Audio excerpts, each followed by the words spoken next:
Muted, no?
Last time.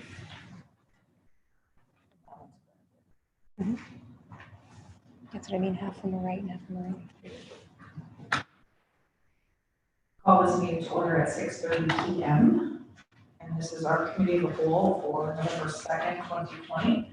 Any declaration of interest or general nature thereof, please declare it now. Seeing none, we'll move forward. Councillor Oakleaf has sent his regrets for tonight's meeting. Number 1 and under staff reports is Community and Business Services Report number CDS-025-20. Motion that's coming on the floor is moved by Councillor Cody, seconded by Councillor seconded by Councillor Jameson. I think it's the way that you wrote it. I apologize. The committee of the whole direct council to authorize the mayor and the clerk to enter into an agreement with the town of Gananoque as it relates to the delivery of digital Main Street. Discussion on this motion. Councillor Maybe. Thank you, Worship, through you. As I was reading through this, it said digital Main Street. I'm wondering, is it more than businesses that are just on the main thoroughfares of our communities? That kind of alluded to just those streets, so thank you. We'll ask Director Goodman to answer that question. Certainly, thank you, Your Worship, and through you. Actually, we were incredibly fortunate. We got funding from a couple of streams on this one. In particular, as it relates just to digital Main Street, we do have to adhere to the grant criteria, which does limit to businesses within Gananoque's BIA and what would be considered our main streets, which is typically the main street through our villages are designated, I want to say commercial general. All right. However, we're fortunate enough here in Leeds and the Thousand Islands that owing to the fact that we have additional funding through the Ontario government, the Ministry of Culture, Tourism, Sport, Heritage and Recreation, that we are allowed to offer the same services to businesses that would be considered recreational or tourism in nature. That would be golf courses, the marinas, et cetera. That wouldn't necessarily be on Main Street, but we are able to offer those services at the same time. We're trying to be abundantly clear that we recognize that these services could be needed by just about any business in our community, and so long as we have the bandwidth, we're happy to provide that service. Go ahead. Just to follow up, Worship, thank you. So would you be using the same format for the additional businesses, or will you have to set up a separate format for it? Thank you for the question. Through you, Your Worship, we're really actually providing the same service. So making sure that they have a robust online presence. If they don't have Google Maps, for example, if you can't find them on Google, adding that, providing digital photography so that they can enhance their Facebook page or engage in Instagram, for example. Unfortunately, apparently, I am already too old and not cool about these things, so I'm really glad that we have McKenna on board and she's kind of leading the charge. Any further questions in regards to the motion that's on the floor? Seeing none, I will call the question. All those in favor, please signify. All those opposed, and the motion is carried.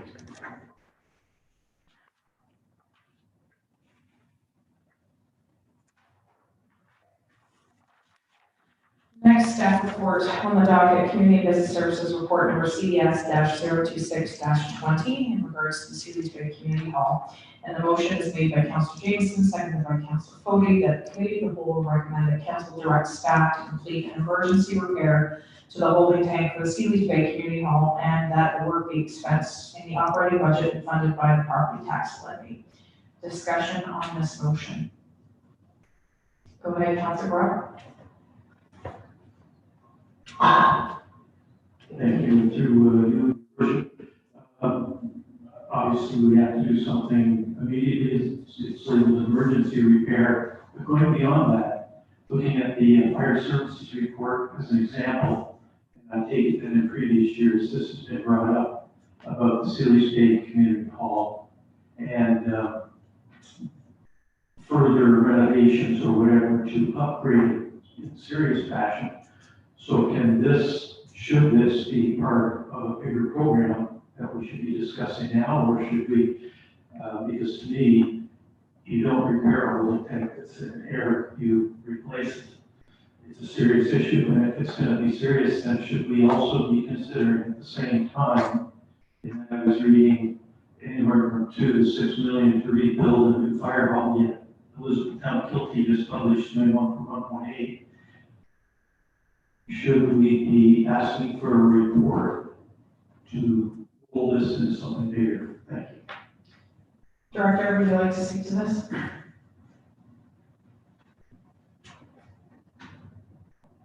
Thank you, Your Worship, and through you. Certainly the discussion about the Seeley Bay Community Hall, Fire Hall, has been an ongoing discussion for some time, and I believe even the last fire master plan indicated that that is something that we could and should be addressing as we move ahead. However, when we look at all of our infrastructure, especially as it relates to asset management planning as we move ahead, the challenge is that we can only kind of pick off one project at a time, and most recently, the Lansdowne Community Hall was the primary project that we were looking to invest in. And we are still, of course, hoping to hear about that particular grant opportunity. So it would certainly be, depending on the outcome of that, it would definitely be worth having a closer look at the Seeley Bay Community Hall / Fire Hall. I do still have concerns about this repair or replacement, though. We've done some extensive work trying to figure out what the problem is. We really do feel that it would have to be a replacement and an expansion of the existing system. Fingers crossed that it might be a repair, which is why you see the budget spread in there. The concern is that there could be additional challenges that come from this. For example, the ongoing maintenance costs, which are costing us about $200 bi-weekly for pump-ins. Follow-up? Thank you, Your Worship. Was the holding tank issue identified in previous discussion about what needs to be done with fire houses?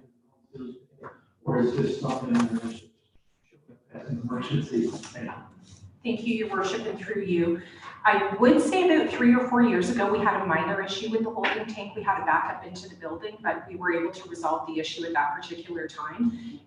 This kind of became evident over the summer in terms of the facilities maintenance work that we were doing. We looked at combinations of shutting off toilets that we thought were leaking, for example. We had the fire chief look at some of the trucks to ensure, and amongst speaking with the volunteer staff, to make sure that that wasn't causing any impact. We had a full scope done of the holding tank. We looked in the top of the holding tank. We actually installed a water meter because we were absolutely baffled as to where the challenge was happening. So we were starting to look at volumes coming into the building from the well versus outputs into the holding tank. And it seems that there is a breach somewhere. So I would like to get this addressed so it's not an ongoing issue. That doesn't negate the need for further discussions in future about a more substantial review of that particular premise. Further follow-up, and then I'll move on to Councillor Reid. Just one last question, then. Does that require a quote, a tender for diesel source? How do we deal with that? Through you, Your Worship, we will be doing an RFP for this process. Councillor Reid. Thank you, Your Worship, through you. So the tank, replace it, don't even try fixing it. It's a concrete bunker, it's gonna be more problematic, so replace it with a 2,000 gallon tank, have it over with.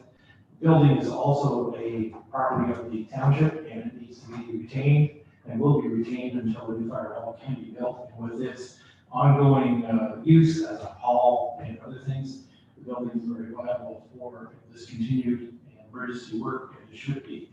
Do you know how large the tank that's presently there is? Through you, Your Worship, I don't know the exact capacity, but I can tell you it's significantly undersized. So when, on an average year, when we're having community events and we're having a number of rentals and whatnot, we could be looking at a pump out of about once a week in peak season anyways. So we really do need to look at increasing the capacity there. Yeah, definitely have a larger tank would be great, but I'm all for it. We have to keep the building operational, and it needs to happen ASAP, and that's what it is possible. Councillor Foley. Thank you, Your Worship, through you. I agree with Councillor Maybe. When you come up against one of our own infrastructure buildings, the number may seem a little large. 20,000 is well within norm of a personal issue, whether it's your own personal tank or septic system. 20,000 won't go far. I'm in agreement, as I said, with Councillor Maybe. Fixing a broken system really is just buying time so you can fix it again later. I would rather we draw a line in the sand and move on with this. Councillor Jameson. I think to Councillor Burrell's point, there's a lot of moving parts. And I think, obviously we're going to fix it, but in the context of the asset management exercise, which I strongly recommend everybody jump online and do it, really is interesting. We are going to discover, I think, as that we pursue understanding the conditions of our assets, that the Seeley's Bay sort of is a bit of a bellwether of other things we're going to run into when we can get a good hard look at our assets. So I read that thinking, here it's a sewage problem, but then it's tied into what we need to do about fire halls. At the same time, the community hall itself is considered a separate and much used and loved entity, and that'll get back on stream. So all these moving parts are interrupted by a significant emergency situation.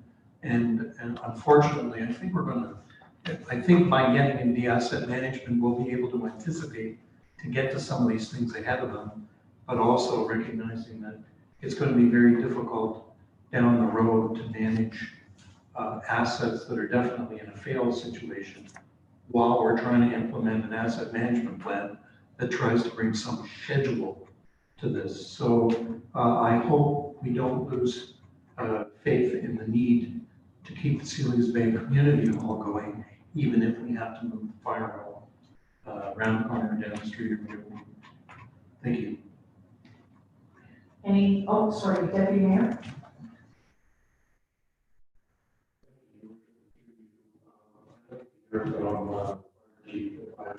May, because there was a report a few years back. We used to have these circles of service coverage because we had what was got the and what they cover, where they cover, and there was some overlap in some of these circles. So I'm wondering if we actually need a full-time service there. I mean, obviously we need the coverage. Do we need a fire station? Station, which is new, which is very close. Just very close. So, like I said, we had a bit of a study a few years back, so I just wonder if that is a consideration moving forward. Chief? Thank you, Worship, and through you to Deputy Mayor. We did have that study, and there was overlap in the two areas. Several discussions ensued from that to what we could do to try and bring that station up to standards. Just recently, we've had the fire service underwriters take away, or they've extended our coverage there for the tanker shuttle service accreditation till next June. If we don't get 15 members in that station, we lose the accreditation no matter. The station itself is undersized. Big trucks backing into that station are an issue. And we have looked at the possibility, even a satellite station has to have 15 members. So we can't just put a small station there with one truck. If we don't have 15 members, they still won't look at it and give us accreditation for it. So it's going to be like Councilor Burrell pointed out, a lot of moving parts here. And it's going to be a discussion down the road as to where this all will take place. Follow-up? Thank you, Your Worship. We a few years ago, we used for increase the door sizes for that reason. We put a lot of money in that station, and now all of a sudden it's all for naught. Through you, Your Worship, the floor had to be done because it was a emergency repair. The floor cracked and the heavy trucks moving in there. We did fill in the cistern that was there to try and extend its life, if you will. The report from the master plan, I believe, indicated that there was deficiencies other than what's there. The septic system being one of them. We've had the flood in the building. We've had compromised and the elevator. So there is issues there. The building is antiquated. I believe it dates back into the 50s when the fire department moved in there. And today with the bigger trucks and so on, it is an issue trying to work in that station. Because it is part of the community network of buildings, the decision to stay there, to not push the issue, I left that until there are more decisions made through facilities of which direction we're going to take when the money's available. Councilor Maybe and then Councilor Jameson. Thank you, Worship, through you. The only thing that I see with eliminating a fire station in the Seeley State enclave is that the insurance rates for some of those homeowners may change drastically because of reduced coverage areas. I know it's backed by need where the station is and how that will play out. Certainly having a fire station within close proximity to Seeley State is important for that, as well as this building being a community building that is very much, as somebody said, loved and used often in the upstairs portion of it. I could see us retaining that building forever anyways, regardless of the fire trucks are sitting in a different garage. Thank you. Councilor Jameson. Yeah, Your Worship, we're discussing, and in fact, we're discussing the fire services report aspects of it. Should we just move to that? There's a few things I want to mention there that impact on the Seeley's Bay situation, but maybe we're better to go to that context and So I'm struggling a little bit because we are a bit off topic from the original motion. Having said that, I understand the point that's trying to be made about the overall overreaching. Should we be doing something with this building? So maybe the fire services review should have been before this motion, but it is what it is. It's on the agenda in this particular order. And I believe the point has been made that we have to maintain the building regardless. So while I can appreciate how we need to have this in a bigger context, which I think we will be when we go to the report that talks about the fire services master plan, then we can have a more full discussion about that. But I'll take the comment from Councillor Brown, and then I'll probably call the question. Focusing in on precisely this recommendation, in a couple of comments that have been made. One, it should be not a repair of the existing holding tank, should be something fresh and perhaps bigger. So those 2 points should be investigated. And the only other point I would ask is I see it says that the work be expensed in the operating budget and funded by property tax levy. I don't remember too many times that I've read that in these reports, as opposed to coming out of one of our 12 reserve funds, such as facilities and whatnot. So that made me curious. It's probably very innocent. I'm just curious why funded by property tax levy. I'm gonna ask the treasurer to step to the podium. Thank you, Chief. And perhaps, Director Goodman, can you speak to the word repair versus replace and what is actually intended for this? Just so that we can be clear before we pass this motion or defeat it as it would be. Go ahead.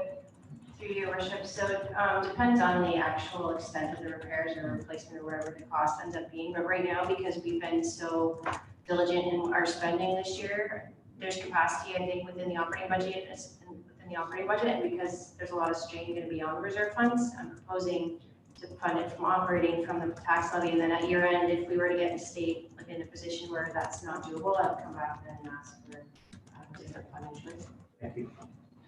Excellent, thank you. Director Goodman, can you speak to repair versus replace and where that falls in context for this? Absolutely, and thank you, your worship, and through you. I think I used the term repair as a more general, it's a repair of the system.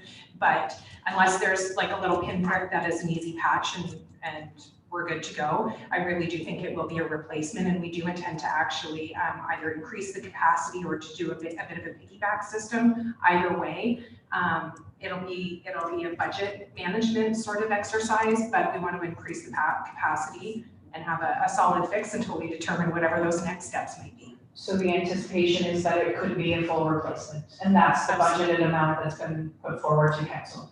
Yes. Okay. Council voting, and then we'll call the question on this. Thank you, Your Worship. Does anyone know the capacity of the weeping bed? It's okay to increase tank capacity, but do we know what size that is? Or is it just holding tank only? It's holding tank only. Okay. All right, then we need to go large. Okay, so based on that discussion, I'm going to call the question. All those in favor of the motion at hand, please signify. And all those opposed, and then the motion is carried. Thank you.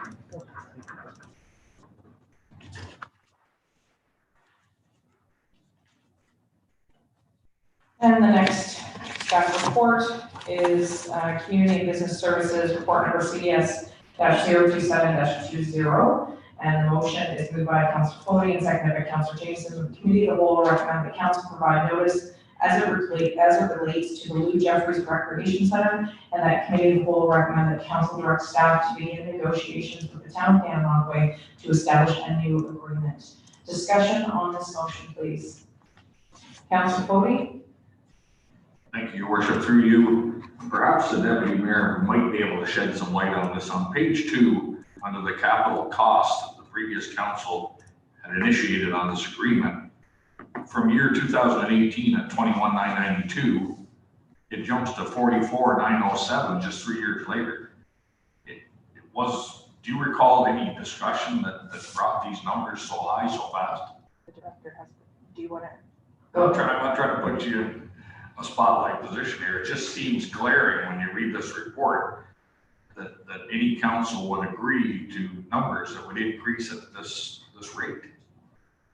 The director might have sorry, the director might have some context, and then, the deputy mayor can provide some anecdotal comment in regards to the council discussion, if his memory is serving him this evening. I know mine has moments of clarity and moments of not so clarity, so, go ahead, Director Goodman.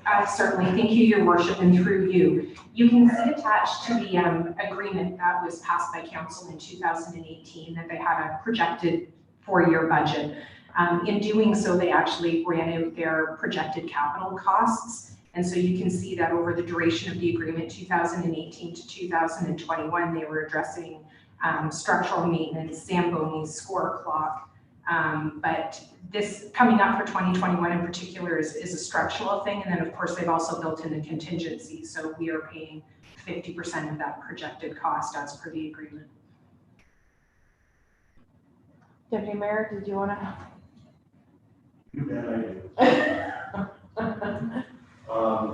We started out with a, basically a per diem per child.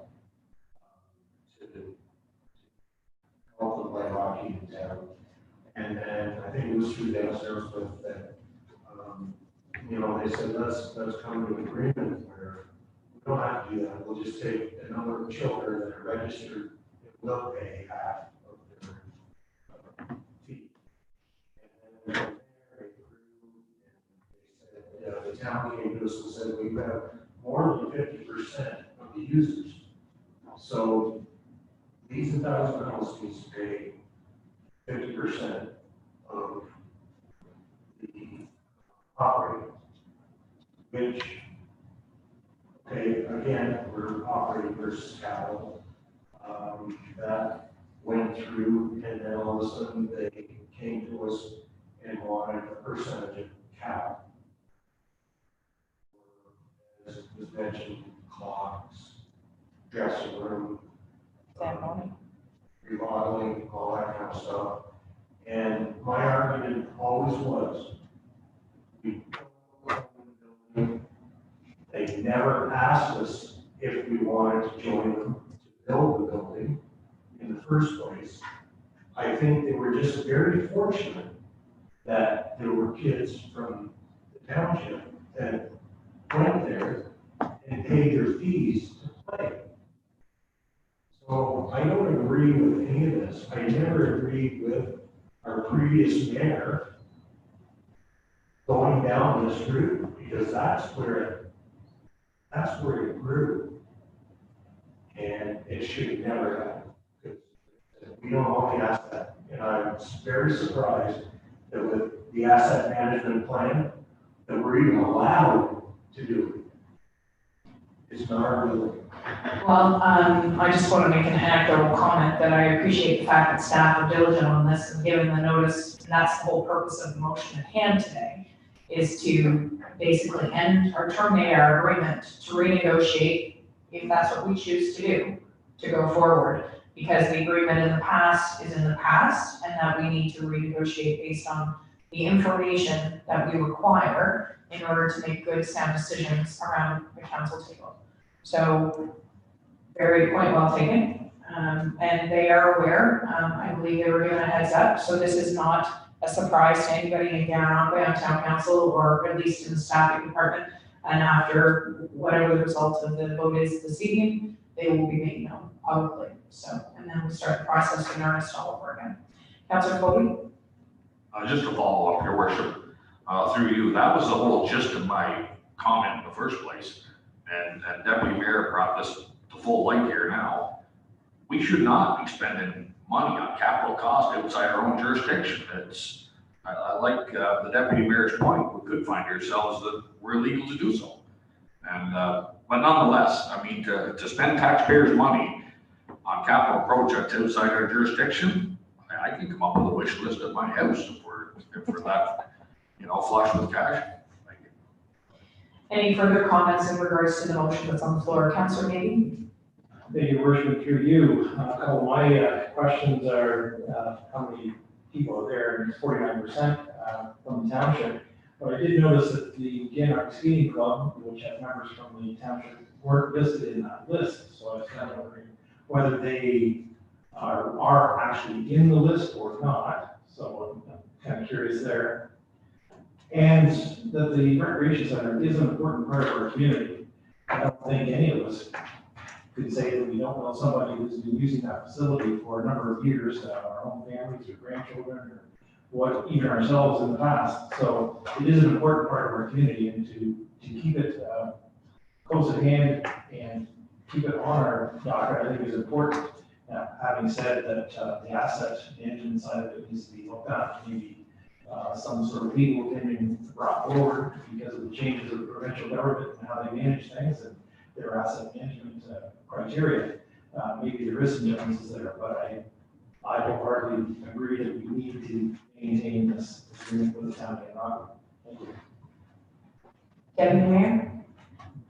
Thank you, through you, your worship. I wholeheartedly agree that it's an important asset. But again, it's not ours, we pay to use it. You know, on an individual basis. But what's gonna happen now if we do it? For 50% of that as well? I don't think so. I really don't.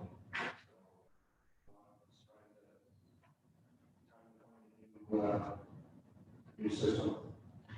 Councilor Jameson? Take everybody's points to the extent that it is listed here as a contribution. So in other words, it was negotiated, whether we agree with it or not, as a fee. So the whole business of whether we're actually investing in capital or not starts to become a little fuzzy. The reality is that we're giving notice and entering into a negotiation, and in good faith, one hopes that we can come to agreement that everybody can be happy with. And considering that our young people particularly represent almost 50% of the users, it's incumbent upon us to find some sort of agreement that we can live with. Deputy Mayor? Sorry, I'll be brief. We use percentages when we talk about this. Well, 50% of users, 49% of users. How many users are there really? And they're dwindling so quickly, it's not even funny. So we might have 49% of the users, 50% of the users. There's nobody using it compared to past years. It's dwindling down, And part of that is they take the number of men's leagues, gentlemen's leagues, girls hockey.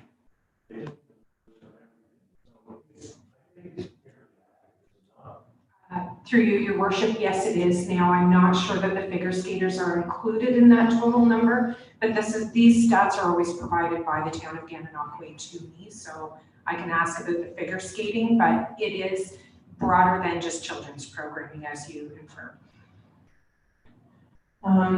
Go ahead, Councilor. Thank you, Your Worship, through you.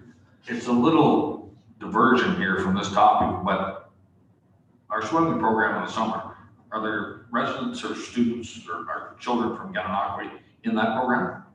Through you, your worship, yes, approximately 30% of the children who participate in that program are residents of the town of Gananoque. Okay. Did we not make arrangements to put a new liner in that pool to help offset the fact that we could use it for the next few years? Your worship, through you, that was actually slated for this calendar year, but of course, owing to COVID, we knew we weren't running the swim program and trying to be responsible for our budget. We've pushed that off now till next year. Okay, my question would be then, how are the town kids, we'll say, offsetting costs to the swim program, or are they at all? Through you, your worship, unfortunately, no. I've had the conversation with GAN a couple of times, but owing to the fact that they don't really do programming, they don't really have a mechanism by which they can contribute to the pool liner. Okay. I do agree with Deputy Mayor Lackey's assessment of the sheer numbers dwindling fast. You know, it's a sign of the time. So when we grew up, everybody played hockey, but the sheer cost of outfitting children for hockey is staggering. And that's why a lot of families now are more than willing to go into figure skating and soccer and sports that don't encumber the family budget to the point where they can't let the children participate. We need to have obviously need to have a full discussion with our cohorts in Gananoque, but as I stated earlier, I think we need to stay out of the capital expenditures on our end for something not in our township. So I will just book end this conversation before I call the question by saying that my children are participants in that program, the hockey program in Gananoque. Well, my one child plays in Kingston because of the lack of numbers for rep hockey in Gananoque for his particular age range. Having said that, I rented an ice surface for scrimmage for him, my older son, and a number of his peers in Kingston. And mainly because the cost to rent the ice is half the price in Gananoque. So I think this comes down to a business plan, because I'll challenge the deputy mayor's point about it not being used. That ice surface is almost impossible to get. There is no free ice time because people are coming from Kingston to rent the ice. But I don't know about the business plan that's in place. So what I'm going to be looking at when we have this renegotiation, I want to see what the town of Gananoque is doing to maximize their revenues from outside users rather than inside users. And because if we have, because I know there's a number of AAA teams in Kingston that are renting extra ice time in Gananoque because it's available and it's cheap.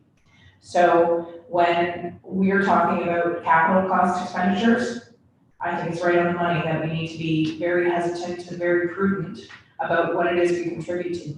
Having said that, is the operating of the business plan for that rink, is it being operated in a way that makes sense for our local people and what we contribute and what they're expecting from people who are using it from the outside?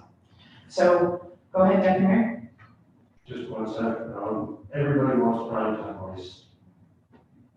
Nobody wants late nights, early mornings. So that's why the complaints are that, oh, well, there's no ice time, we need 2 rinks. No, because you can't have ice from 9 to 5. It doesn't work that way. You're right. So I will be interested to see what business plan comes forward as part of the negotiation for our contribution from our township, if any, based on the discussion here at this council table. Go ahead, Councilor Rob, and then I'll call the question. Thank you to you, Your Worship.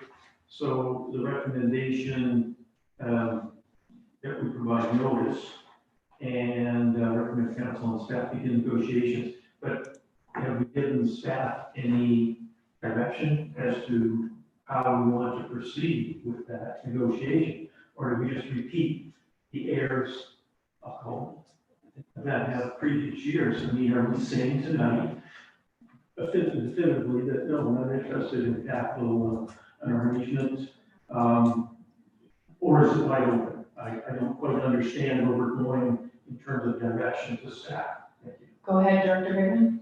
Thank you, Your Worship, and through you, I might suggest that we establish or reestablish the Joint Recreation Committee, which really is 2 councillors and myself as a staffer, or perhaps 1 additional staffer. And that party is the party that would work with the co-members from the town of Gananoque to negotiate this agreement, and therefore we would have council interests sitting at the table. We could kick that off. I could bring a report forward for very early in the new year so that we've got the calendar year to have those discussions, so that hopefully by the end of 2021, we have an agreement going into 2022. Go ahead. Okay, so I think based on the motion that's at hand, is that the committee of the whole recommend that council direct staff to begin negotiations with the town of Gananoque to establish a new agreement. So it's certainly not going to get so far down the road that we're just going to be handed a document. So I think if I'm uncomfortable based on the recommendations from the director that this process is going to be a year-long process and it will include members of this council. Go ahead, Deputy Mayor. Can we have a date as to when we would get this report back? It's just to begin negotiations, so there's no report that's coming back to council, but basically, it's just for us to give notice to end the agreement, and then we'll establish the councillors probably at the next meeting, I would say. next committee of the whole? Would that be, if that goes on the action list? It's clear. Okay, is that consensus from all of here that we'll get 2 counselors who will be involved in the negotiations going forward at the next committee of the whole? So that would be December. Go ahead, Councilor I James. apologize. I got the impression that the state of the last agreement is such that it wasn't particularly good for us. And I'm presuming that this joint committee with councillors on it negotiated this last thing. Through you, your worship, the Joint Recreation Committee was not active for the latter part of the last term of council. Councilor, maybe? Thank you, Worship, just a short thing, but we did talk about the asset management side of this, which is an entity which needs to be negotiated possibly into this agreement that is something new, as much as Deputy Mayor has always been on that bandwidth. We need to maybe jump through that and make sure that's attacked first before we do anything else. I don't think this agreement, I think I understand what you're trying to say, Councilor Maybe, but I think it's part and parcel of the negotiation of the agreement. So it's been discussed and noted during the discussion that capital is a very different animal. Operational is one thing, but we're not interested in funding capital project going forward. So I'm going to call the question. We have a robust agenda this evening, so I'm going to call the question. All those in favor of the motion at hand to open this up? All those opposed? And the motion is carried. Thank you. Okay, next report that's on the docket is Fire Services Report number FI 010-20, Fire Service Review and Community Risk Assessment. And the motion on the floor is moved by Councillor Amy and seconded by Councillor Fody that council receive this report as information with regards to the Fire Service Review and Community Risk Assessment. Okay, discussion on this motion. Go ahead, Deputy Mayor. Through you, your worship, through this report, I know we're looking forward to a report that will Seeley's being in this. And our stations obviously, we know where we need to put our services. Go ahead, Chief. Through you, your worship. Yes, all stations are involved with this at this time because of the overlaps and the gaps that are covered by or not covered under the best practice run times and so on. So we will be addressing each station individually. Councillor Jameson and then Councillor Fody. There's not to spend too much time on Seeley's Bay, but in the body of the report, there are all these lovely colored pictures showing the stations and the spread of catchment and so on, and also alluding to the service agreements nearby and so on. So I think it's less about where they are with respect to whether it's Lyndhurst or Seeley's Bay, and more to do with how we ensure that we have a fire service that can respond appropriately depending on where they need to go. Currently, it looks like there's the Gananoque station, and it looks like there's quite a patch down 32 that is just the fringe element when they start to measure response times and so on. So I know that it's very scientific, and I also appreciate the quality of the work that's gone into this. Maybe it's beyond my ability to comprehend, but I do think the issue around where the stations are is going to be based on trying to understand where that catchment needs to be. And of course, we've got to leave that to the experts. So as far as the Seeley's Bay thing goes, I have my own opinions on what we might want to do if it ends up being in the area, but let's take this as information and let the professionals get on with the job. Okay, Councillor Fody.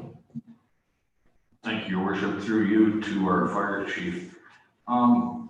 When I was going through the report here, I was looking for something in particular based on what we had requested last March on the modernization of the fire services, and that is the evaluation of the training center. It kind of broke out here, I had to dig it up, but, we'd asked for a business plan, revenue expenses, programs offered, just a breakout of the center itself. Is that something that is coming, or,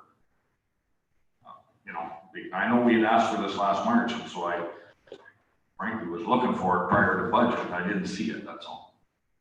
Through you, your worship, I was also looking for it. Unfortunately, I think that was kind of slipped through, that it's not as defined as what we were hoping it would be. And the business plan we're going to be developing as we go forward, of course, this year is totally threw us off our feet. We're trying to move ahead, and through the help with the OFM coming in with working with us, it's going to be a definite plus if we can move ahead with some of the courses that are scheduled.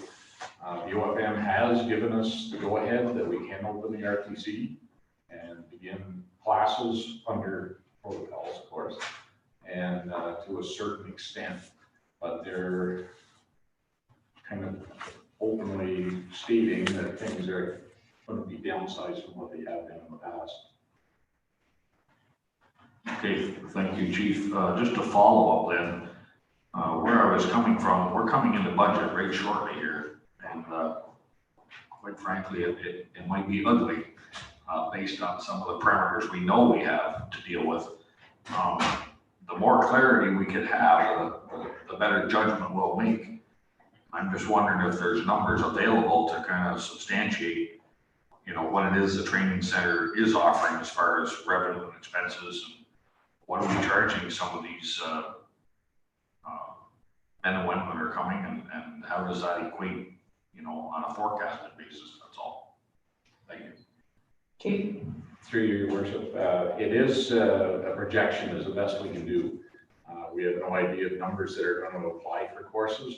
There's several factors at this time that are training is taking place in stations across the Leeds Granville and different areas that come to the training center. We are trying to up the ante and open the doors to industry or anyone that's interested for first aid courses, high angle rescue stuff, electrical awareness, courses that telco, construction companies, different ones with the traffic, book 7 traffic instructions, certifications. We can bring in outside instructors to our companies to put those on and keep the doors open through the week, and not only just have OFM courses through the weekends. So we are trying to get out of the box, if you will, and put more emphasis on keeping the doors open, more people through the door, more courses going on, and anything that's available that we want to try, we're hoping that will come off the ground and produce the income there. I'm going to recognize Councilor Rowan and Councilor Jameson. Thank you, and to your worship. I must say, I've only read 114 pages of this report, and in honesty, it brings to mind how you eat an elephant, one bite at a time, I guess, Chief. And I don't want anybody in this room to take anything out of what's said. I'm just a counselor sitting here reading a very hefty report. And a lot of things stand out to me. The first one on page 90, the process of making informed decisions about the provision of fire protection services should include, and there's some bullet points there. And those things further on in the report, it states the way things are done, the role of council, CAO, and the fire chief. The fire chief's report to council and see through the CAO, I suppose. This report is a catch-all. There, and the specific things, what stood out on the specifics, the 12 points, was a number of times, or there was allusion to the fire protection officer. And as I read through the report to try and grasp what the role of a fire protection officer is, I realized, and they were asking for us to get one. We have a part-time, half-time fire chief we have a deputy fire chief, and we have a part-time, aren't we getting the cart before the horse are shoe? We not as a township be considering a full-time fire chief that could, like, we're being told that we need a fire protection person, and I began to understand why when I read page 100, whatever this report. But it struck me, there was nowhere that this is we needed a full-time fire chief, and that struck me as very, very wrong. And that's not personal, it's just that it struck me as very odd that we had that set up, and it struck me as this report, didn't even mention it. 138 pages of report, and not once did it mention that fact. That struck me as very, very odd. The bullet points, or the 12 points, would require review, and that's why I said in the beginning, a process of making informed decisions. I had felt from day one, sitting on this council, that we had spent hundreds of that, probably millions, actually, a little over a million, on fire service trucks, this, that, and the other. This report does nothing to alleviate my fear of another million or two or 3 or 4. And it says we're to do this in 5 years. I'm quite skeptical here. This report is wordy, of course, but it doesn't do anything for me as a council trying to make an informed decision. I would like staff to present me with more than those 12 bullet points. They didn't do it for me. I read them in detail as much as I could in 114 pages. I'm not very satisfied. It's just words on paper. I don't see how council is going to make informed, quality decisions in the budget process for this year or next year. It doesn't address the asset management, not that it should, I'm going on and on here. It just doesn't do it for me. I'd like to see a little fleshing out of those 12 points. I have written those. And there are no surprises that here to you, Chief. I'm sure there's not one surprise in this report. As big as it is, you probably looked at that, but I knew it all. To me, a lot of that's new. I'll leave it at that. Thank you. Councilor Jameson? Well, to your worship, through your worship, Councilor Gorilla, sort of knocked me off my point, because I'm hearing what you're saying, and there is an awful lot of information, but it doesn't gel. I agree with you. I can't remember how long the rest of the report is. I read the rest. It just gets more gripping as you go on. But I mean, it's at a certain point, I presume that our fire service can glean what it needs to out of this in order to move to an actual business plan that we can look at and rationalize in the context of everything else we have to rationalize. I don't think it's a great report in terms of how it's been constructed and so on. I think what I'm hearing from you is you've had to spend too much time mining for information rather than getting information. The other thing is that if I'm understanding this, and I appreciate Councillor Fody doing his digging, that it appears that there's a whole discussion about the training center that hasn't even been addressed, and that was in the RFP. Is that correct? So it's no knock on our own people in the fire service, but we've got an incomplete report here, and I think that's probably what we need to deal with right now, that it's incomplete with respect from what the consultant has given us. So what do we do with that?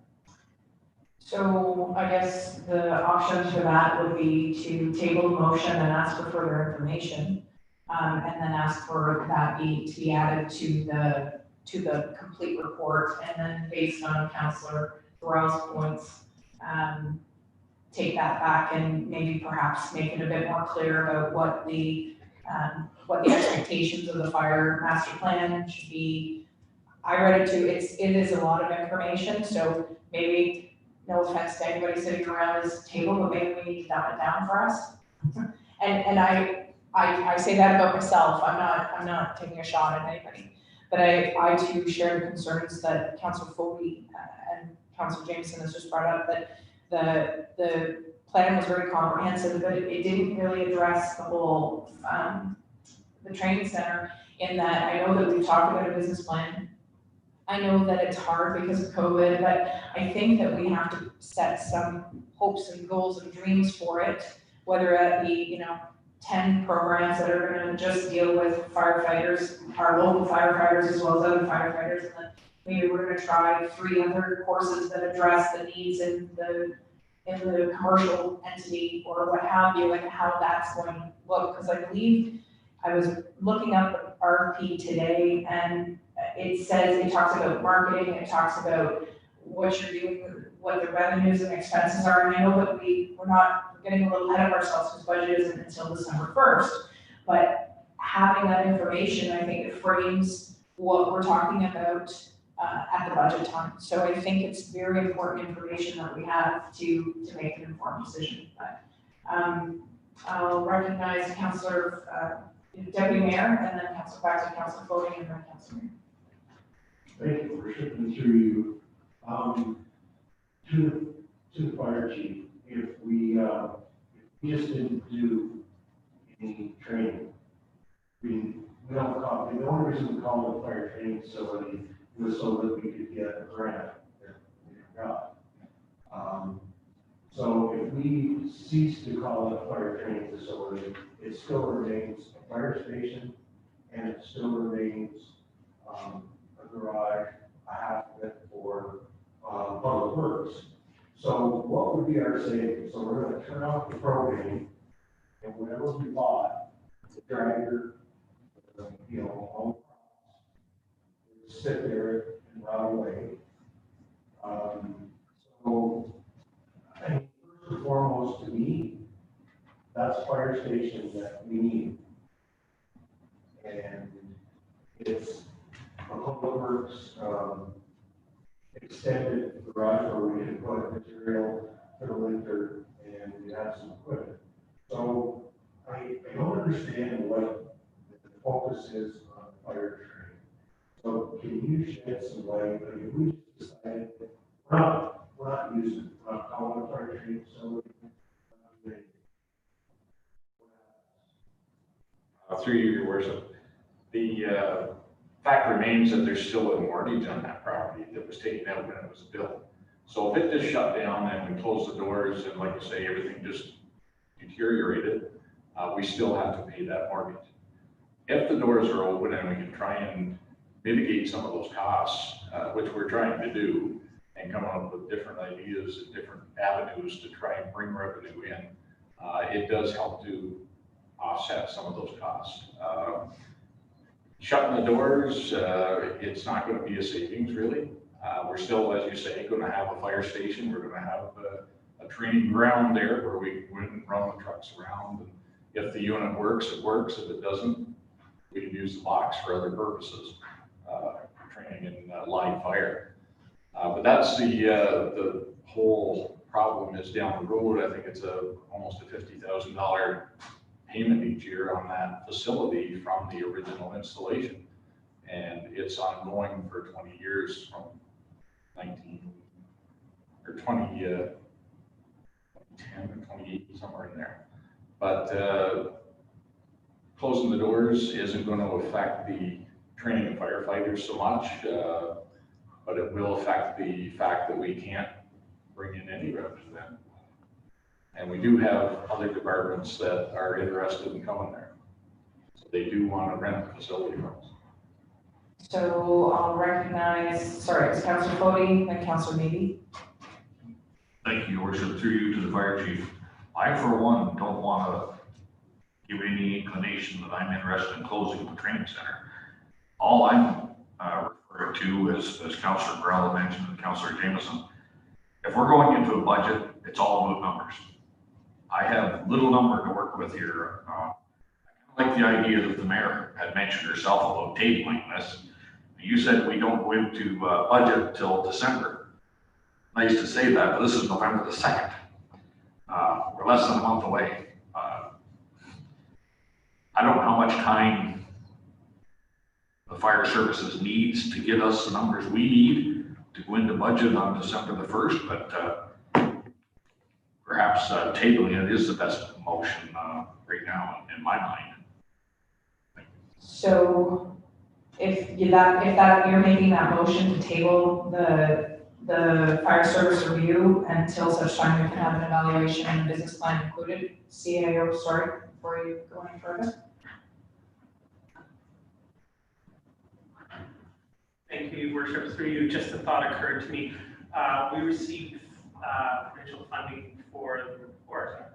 Chief, so is there any impact if we do table? Not sure of the actual numbers that we put in so far. The director of finance may have that number for the. I think we're asking now, is it gonna impact the funding? Timeline. When do we have to? This report has to be from the council and be accepted or whatever in order that we can send it back to the government and they can review it, and then the final payment of the actual report. What's the drop dead date for that? When do we have to have it in by? That I'm not sure. I think it's December the 5th or something like that, just after December. The budget figures we've come up with, projections as best we can do. We have given to the director of finance, and they are available for your review. I would think that if the projections is best we can do. We can't say that we're going to take in $10,000 and wind up only taking in 50. We don't know. I'm gonna recognize Councillor Maybe and then Councillor Jameson. Thank you, Your Worship, through you. First off, I want to say, I think the fire department is doing a wonderful job, regardless of any report. Everything that I've heard and seen from personnel has been great. Now, the report itself, lengthy and kind of hard to comprehend all moving parts in it alone. And as alluded to, maybe the budgetary segments of it weren't actually allocated properly or put into the report as we thought they may have been. But I do think that if we're going to maintain our budget and get the money for this report, instead of having to pay for it ourselves, we may need to move forward. But can we put something there to make sure we get the financial forecast for the training center or anything else, which may not be in there? I think that's a bit of a rhetorical question to a certain degree. Councillor Jameson? Really just speaking almost immediately to Councillor Jameson. And I think what I'm hearing, and correct me if I'm wrong, Councillor Fody, that the report is deficient in that in the RFP, it required an overview of the training center, and it's not in the report. So we're not really dealing now with a grant or a report or a substance of a report. We're dealing with a deficient consultant's report. So the matter of accepting this report has more to do with, nothing to do with the fire service and everything to do with getting what we paid for, or getting well, it's all our money at the end of the day, but the province gave us money. So my inclination is to say, we defer it, we go back to the consultant, say, finish the job you were paid to do.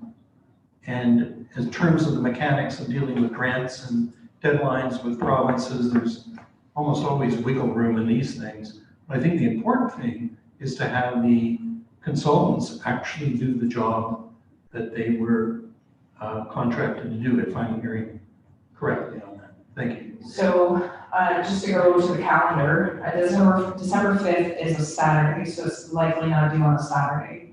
We need, sorry, go ahead. Director Goodman, do you know when the due date is? December 4th. December 4th, so it's the 4th, which is the first Friday, which does not leave us time between now and the end of, or our next meeting would be December 7th. The budget meeting's the first, though. The budget meeting is on the 1st of December. That's starting at 10 in the morning. So it could potentially be we could have a special council meeting to address that, or could it be part of the agenda for budgeting? And subject to the approval of the Director of Finance and the CAO, it could be part of the budget meeting procedurally. So technically, we could get it done and passed prior to the deadline. If we wanted to use the 1st of December as if council feels that it's not complete. So go ahead, Councilor Cody. Thank you, Your Worship. So we could pick up on your statement that we could defer this until, table this until December the 1st, which is our budget date. Correct. And as long as we have those numbers or something concrete to work with. I agree with what Councillor Jameson had said about, you know, you hire a consultant to give you what you're looking for and you still can't find what you're looking for. You know. Councillor Brown. Thank you to you, Your Worship, picking up on Councillor Jameson's point. Would staff be in agreement that the report did not address what was asked for in the RFP? Could I get an opinion on that? Chief. Through you, Your Worship, I agree with you wholeheartedly. I read through the report initially and had questions about where is the budget line for the training center. It was really lacking. They give some general statements, which I think didn't do it for me either. So I believe some sort of extended plan would be required to fulfill the requirements. We would be within our Right to table it, to ask for more information, complete report. So perhaps if Councillor Foley could move that the fire service review and evaluate community risk assessment that should be tabled until such time that we have time to get a complete evaluation of business plan for the Lakers Fire Training Center that's provided to council. Are you willing? So you're going to make that motion? I will so move. Okay, and I need a seconder on that to table it, Councilor Jameson. Okay, so we're going to discuss the tabling of this. Is there any concern with tabling this and leaving it until December 1st for potential approval at that time? Any discussion? Pardon? The payment, we did check into that today. The full payment has not been made to consultant yet. So there still is a holdback. So we can hold that payment until we receive the further information that's being requested from council. Okay, so I'll call the question on the tabling of this motion. All those in favor of tabling this motion? All those opposed? And the motion is tabled until the December 1st meeting. So thank you, Chief. Okay. Next next staff report is Fire Services Report number FI-011-20, sole source purchase on online learning platform. Moved by Councilor Maybe, seconded by Councilor Foley, that the committee of the whole recommend that council authorize the fire chief to proceed with the expenditure of purchase an online learning platform for supplementation of training and records management. And that the committee of the whole recommend that council authorize the purchase on a sole source basis of the online learning platform by Stillwater Consulting, as it is the only provider of training content related to the Ontario curriculum accepted by the Ontario Fire College. Go ahead, Councilor Rowe.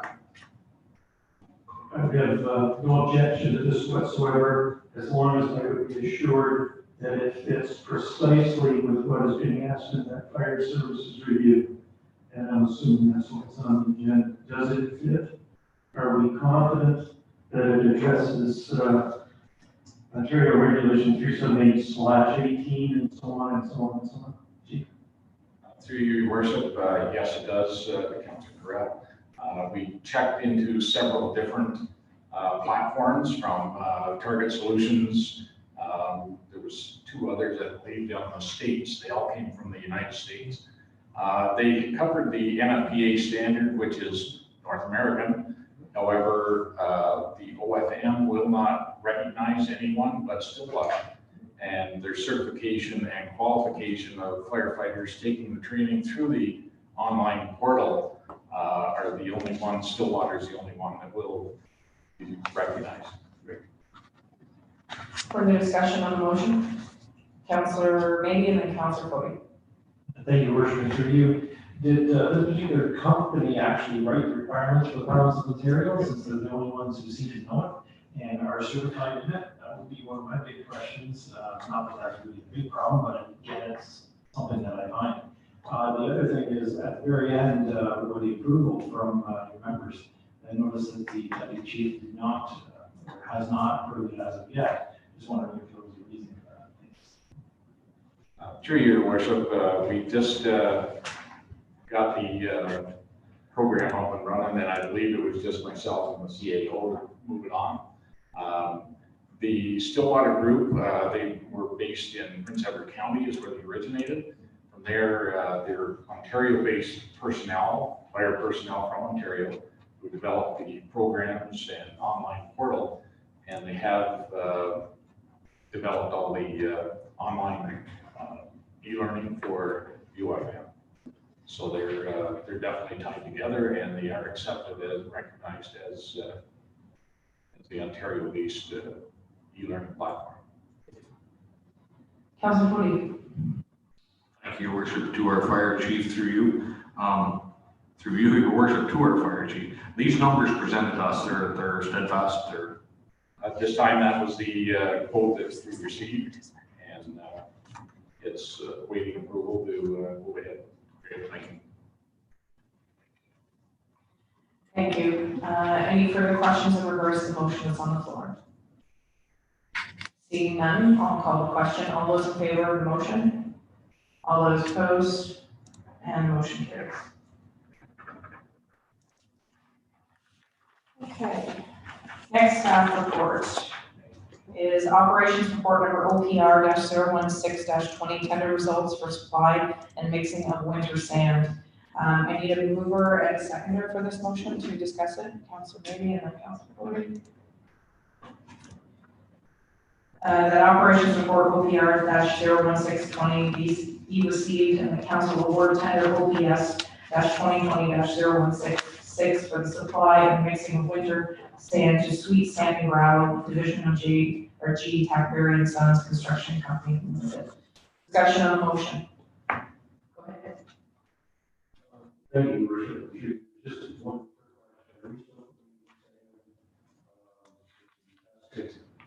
location as well as Gladstone and listeners. I'm going to let the Director Goodman take a stab at this because without a Director of Operations, we don't have a full unfortunately road supervisor is in attendance this evening to answer that definitively, but perhaps you can shed some light. Thank you, Your Worship, and through you. I must apologize. I don't really have an answer, especially as it relates to Ascot. I do believe it is the North and the South Depot do both receive product, but I can follow up and I can confirm with you via email or address that question at the next council meeting in the week. Is that reasonable, Mayor? Yes, absolutely. I know we're doing things down there, so just didn't know that. Okay, so the question is whether or not we keep salt sand that's mixed at Ascot. Okay, excellent. Any other questions or queries in regards to the motion that's on the floor? Seeing none, I'll call the question. All those in favor, please signify. All those opposed, and the motion is carried.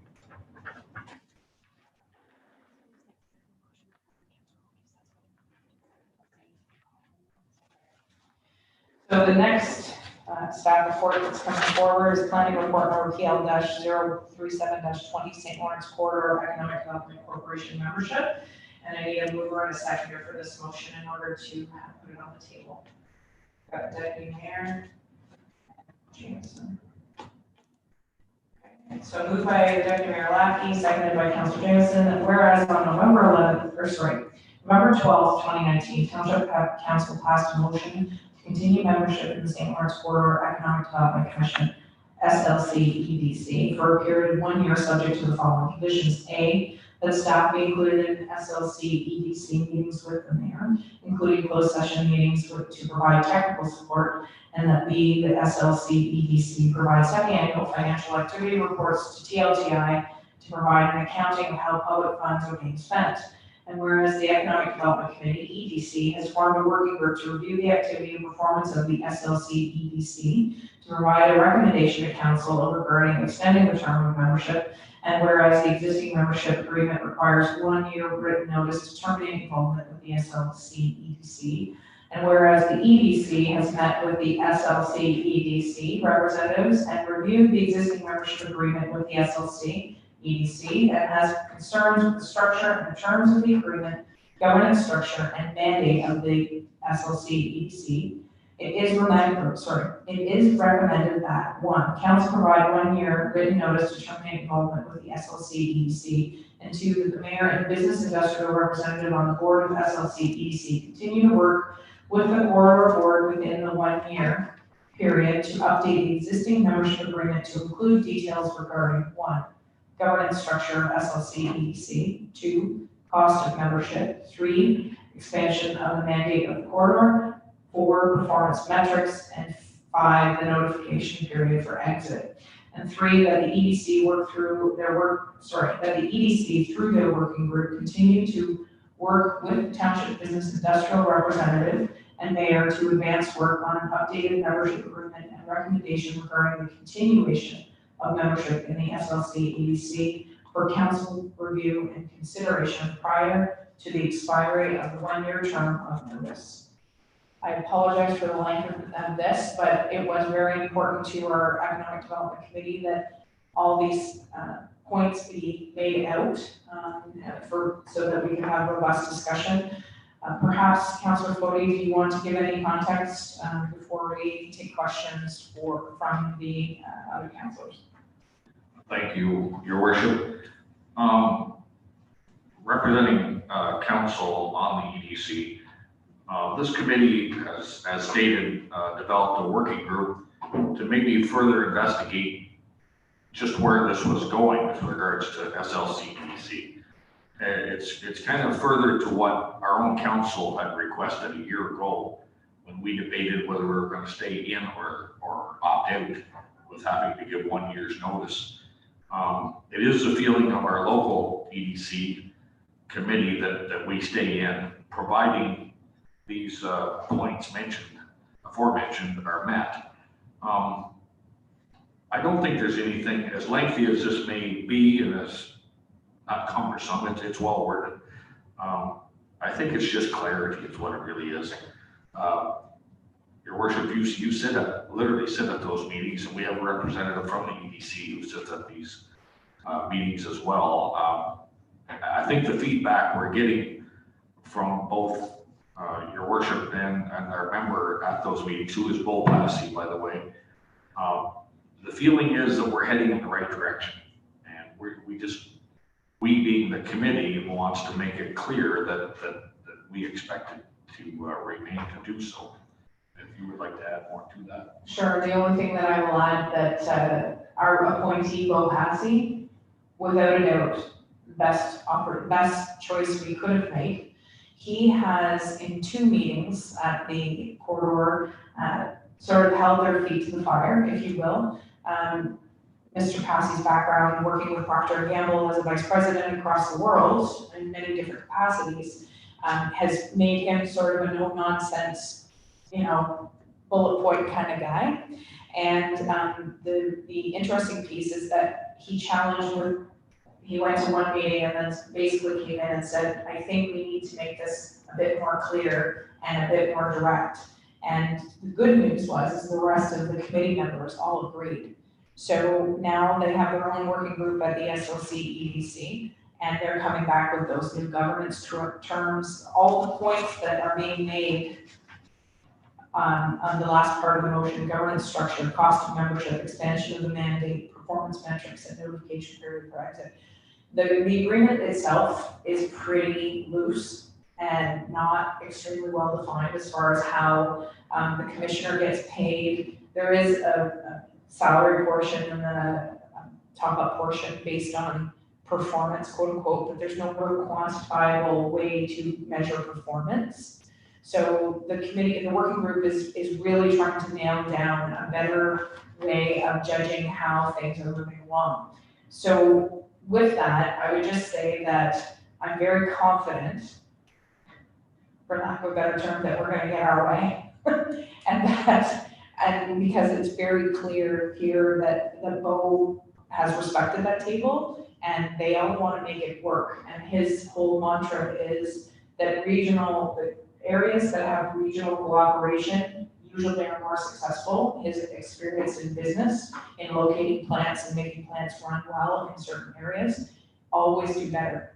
So he's supportive of making it work. Having said that, he was, after his first meeting, he was very clear that it was in need of some repair.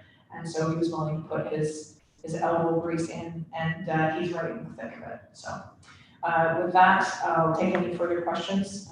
Councillor Jameson. I appreciate what I'm hearing, your worship, and appreciate the work of the committee to try to get some understanding of what's going on. That's great. But this is hand in glove with really the next thing we're going to discuss, which is the Economic Development Committee's recommendations on the strategy for our own township.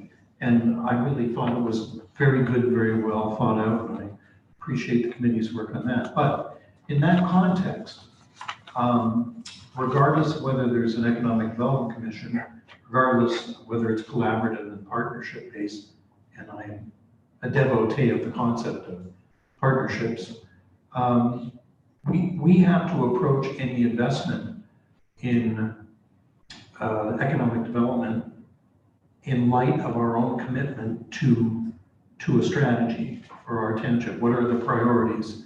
This Economic Development Committee recommendation lays out, it's been simplified in my view for the better. Work with the businesses you have, understand what your core opportunities are, and then invest to try to support that. Now, whether we're only making a motion on the commission to basically give notice so that we can continue the negotiation. But I hope that the committee and the representatives going to the commission, if we pass the Economic Development Committee's recommendation, and maybe we should have done that first, that becomes what our representatives take into the discussion with the commission, so we are seeing ourselves in their plan and not adjusting to their perception of how things should be. Because when I hear the word plants, and I know you're just using it in a context, I don't see that happening here anytime soon. So the businesses we have, that to me is our number one priority. Our agricultural businesses are businesses, and they need our help too, or they need our attention. So I hope that if we're moving down the road with the commission, that we do so mindful of what our priorities are, which I think are very well laid out in the EDC's recommendations. Thank you. Councillor Cody. Thank you, Your Worship. Through you, Councillor Jameson, you brought up a good point that I was negligent in mentioning. Our own EDC has highlighted 3 points that they want to focus on, and agriculture, hospitality, and housing. And they are the general titles from which we being the EDC would focus on, and from there branch out, rather than trying to broadband and cover, General Motors plan, as I've heard my esteemed colleague refer to. Those days of those coming here are likely not, at least in the next few months. But at the same point, I think the EDC has really gotten our own game together, and the directive and the ways that they want to succeed here is well planned out on our end. And from what I'm hearing from the SLC EDC, I think the cooperation from the other groups, as mentioned by Your Worship, is going to bring this all to fruition.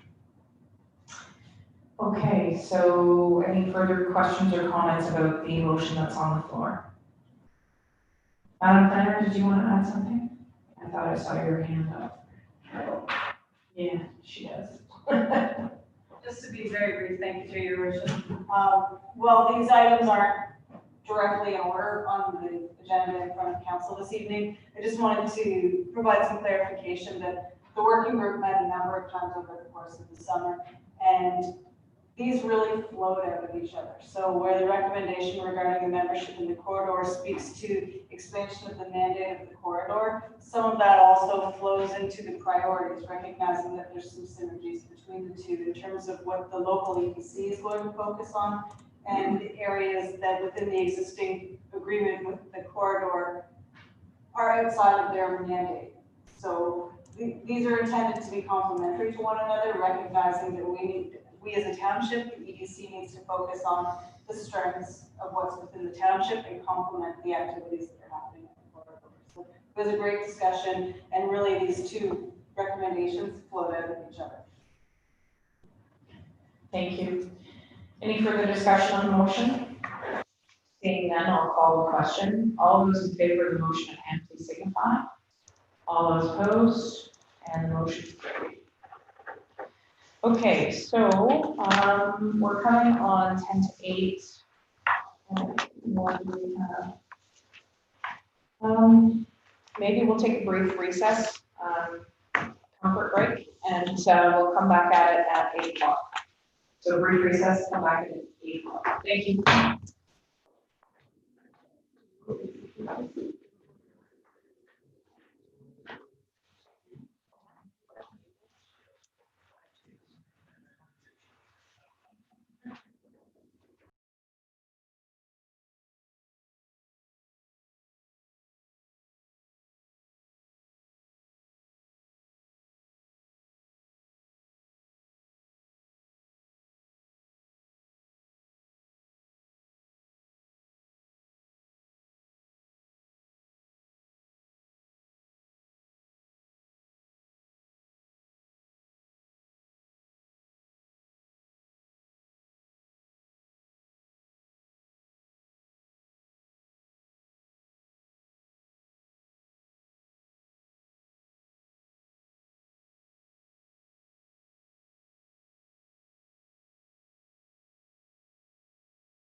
this meeting. Call this meeting back to order at 8 p.m. So next on the staff reports is planning report number PL-038-20, authority to accept conveyance portion of the Upper Oakleaf Road to the Township. So the motion is put forward by Councilor Maybe, seconded by Councilor Foote, that the mayor and clerk be authorized to execute any documents required to accept the conveyance of the portion of Upper Oakleaf Road to the Township identified as Part 2 on Plan 28R-9589. Any discussion on this motion?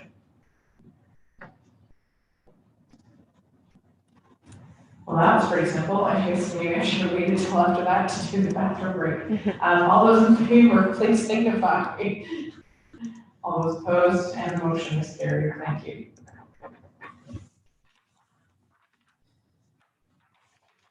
Next motion on the floor is planning report number PL-039-20, Lansdowne Service Area Infrastructure Assessment and Growth Readiness Study. Moved by Deputy Mayor Lackey, seconded by Councilor Maybe, and the council accept the Lansdowne Service Area Infrastructure Assessment and Growth Readiness Study as received, and the study will be used for future capital and growth planning for the village of Lansdowne. Discussion on the motion. Deputy Mayor, and then Councilor Maybe. Thank you, Your Worship.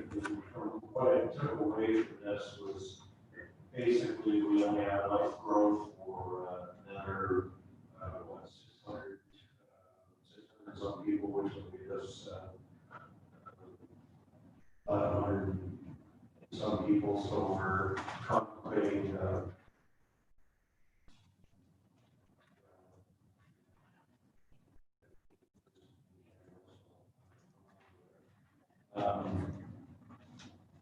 anyway, I growth for the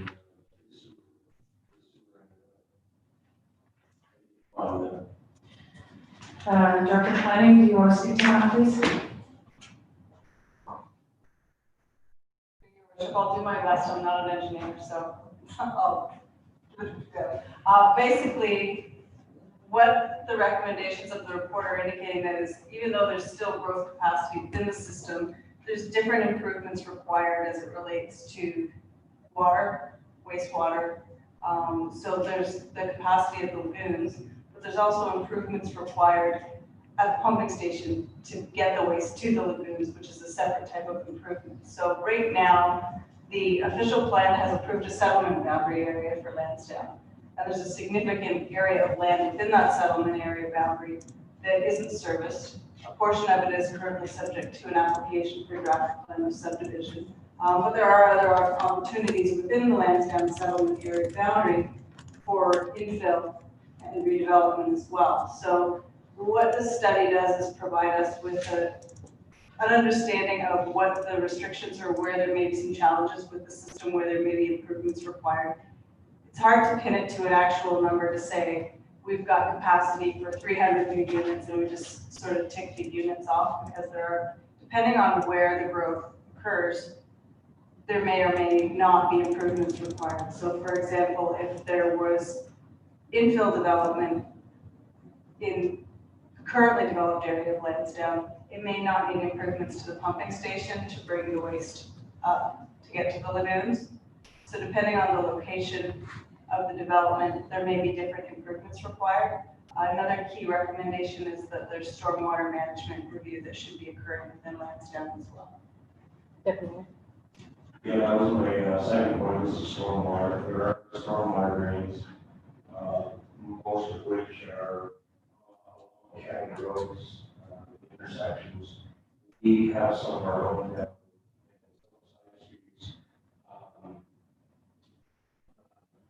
we had some issues with. Thinking that a lot of times what happens is I was in a subdivision, a lot of people will take and fill in their ditches, so they have level water. Something, and that happened to will happen.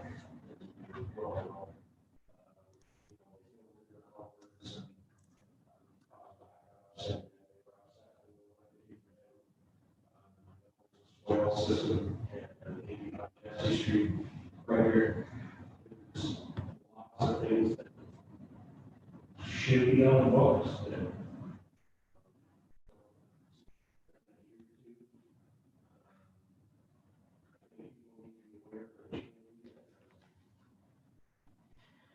Thank you, Deputy Mayor. So I'll recognize Councilor Maybe and then Councilor Brown. Thank you, Your Worship, and through you. You have a full page of questions. Unfortunately. First off, the 68.8 hectares of our boundary, is there any consideration to hook up outside of that boundary in the future? And what consideration will be?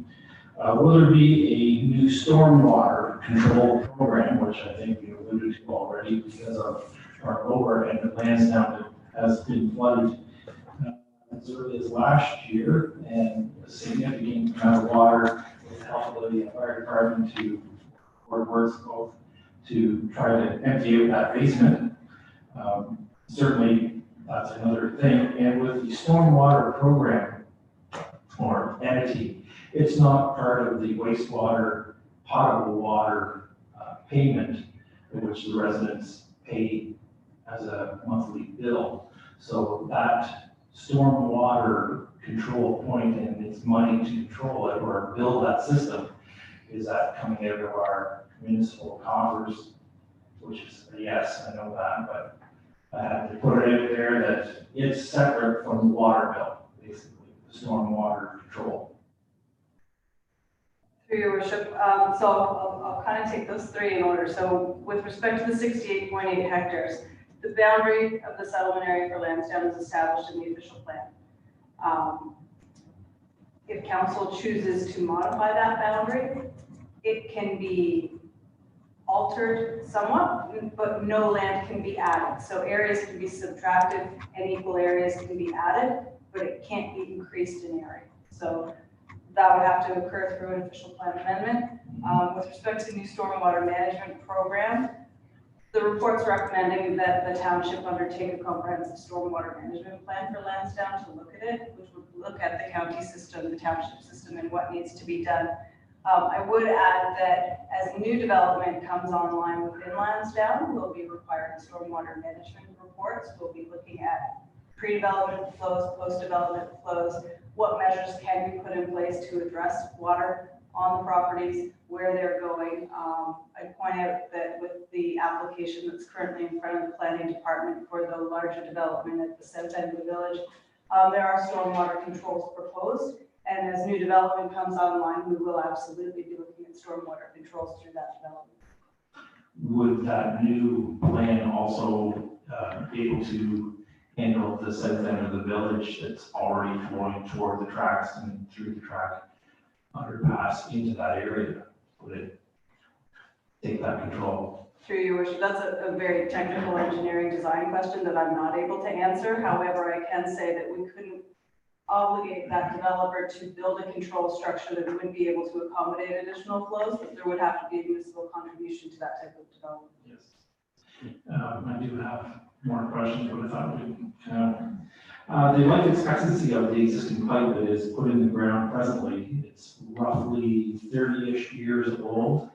And with that, how many emergency repairs have had to be done in the village since it's been installed? It might be a question that has to come back to me, so. Yeah, okay. What are the layouts? Yeah. And the reason for our water system was that years ago, many drillers came in and drilled many holes in the ground and contaminated some of the wells, so that then it was mitigated that we had to have a water system here to be safe for everybody. The life of the standpipe, is there a lifespan on that that anybody is aware of? Because in the report, it also states that sandpipes are going out of fashion and they're more on-ground tanks, which makes sense. They're harder to blow over and easier to repair for the most part. So just wondering if there's any lifespan anywhere, because I don't think I've seen that actually in the report. It gave a time frame so that we can be looking ahead. And with the future demand of water in the village, is there any future well site already kind of looked at to be maybe the third or even fourth well to give us enough abundant water for all the needs of a rural community. Another one, sorry. Is there sewage and potable water backflows or preventers on the sewage to each house and or the potable water? I know that most communities and most new community or there, it's gone right over my head. Anyways, new builds are requiring backflows, particularly on sewage, so the basements that have issues, and I can see with our hilly kind of terrain, houses that are at the south end of the Lansdowne could become problematic if they didn't have a proper backflow on their sewage system. And typically the backflow on the water system is there for fire apparatuses, whether it be hoses or fire suppression system of any sort, so that the black water doesn't come back into the potable water. So again, some other issues that may need to be, and I didn't see that abundantly evident in the report. And the 2038 demand, it looks like it will meet to a certain degree. 9-inch lines is the minimum. The larger holding tank down at the sewage, it looks like it's one of the high priorities to me, whether it be a larger tank or a second tank to take it on into the future so that we don't have any off flow that would cause environmental issues, which the city of Kingston is well aware of. There's backs up, it goes right into the river, and they do get fined. So I wouldn't want to see that happening too much. The second one would be the stormwater remediation at the south end. That I think is a high priority also. So between those two items, they are what I feel, from what I've read in this report, as our outstanding requirements. Just going back to the piping for one quick second here, whether it's a cast iron pipe or it's a PVC pipe, sorry, I would imagine it's PVC, just given its age, but cast iron does pose its own problems and does deteriorate and flow up a lot faster than PVC. Yeah, that's it for me. Thank you. So Marty, do you have all of those questions at hand, or? No, get back to me. There are a few I can answer. A few are outside of the scope of the report that was done. I can confirm that the pipes are PVC. Aqua did confirm that for us. With respect to the life of the standpipe, I don't know the answer to that. There were improvements on the standpipe last year. I believe that was extending the life, and I believe the water capacity for the village is much more than what we could ever. I don't believe that we need to drill any wells. We could have a whole lot more development, and that's very technical, whole lot more development, and still maintain our flows.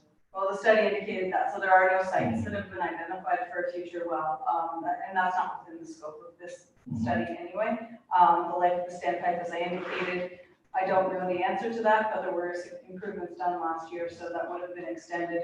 The life expectancy of the existing pipe and how many emergency repairs have been required. We did have a meeting with Aqua recently regarding the management of the system. They've indicated that it's in good shape, and that they didn't have concerns with the life cycle of the pipes at this point in time.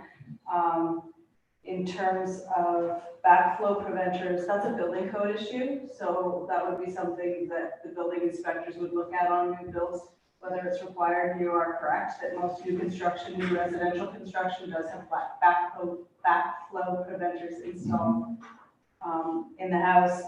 And then with respect to the stormwater at the south end, any stormwater would be looked at through a master stormwater management study for the village, as well as any new development. We would be looking at stormwater management flows through the development application, ensuring that there are quality and quantity controls in place.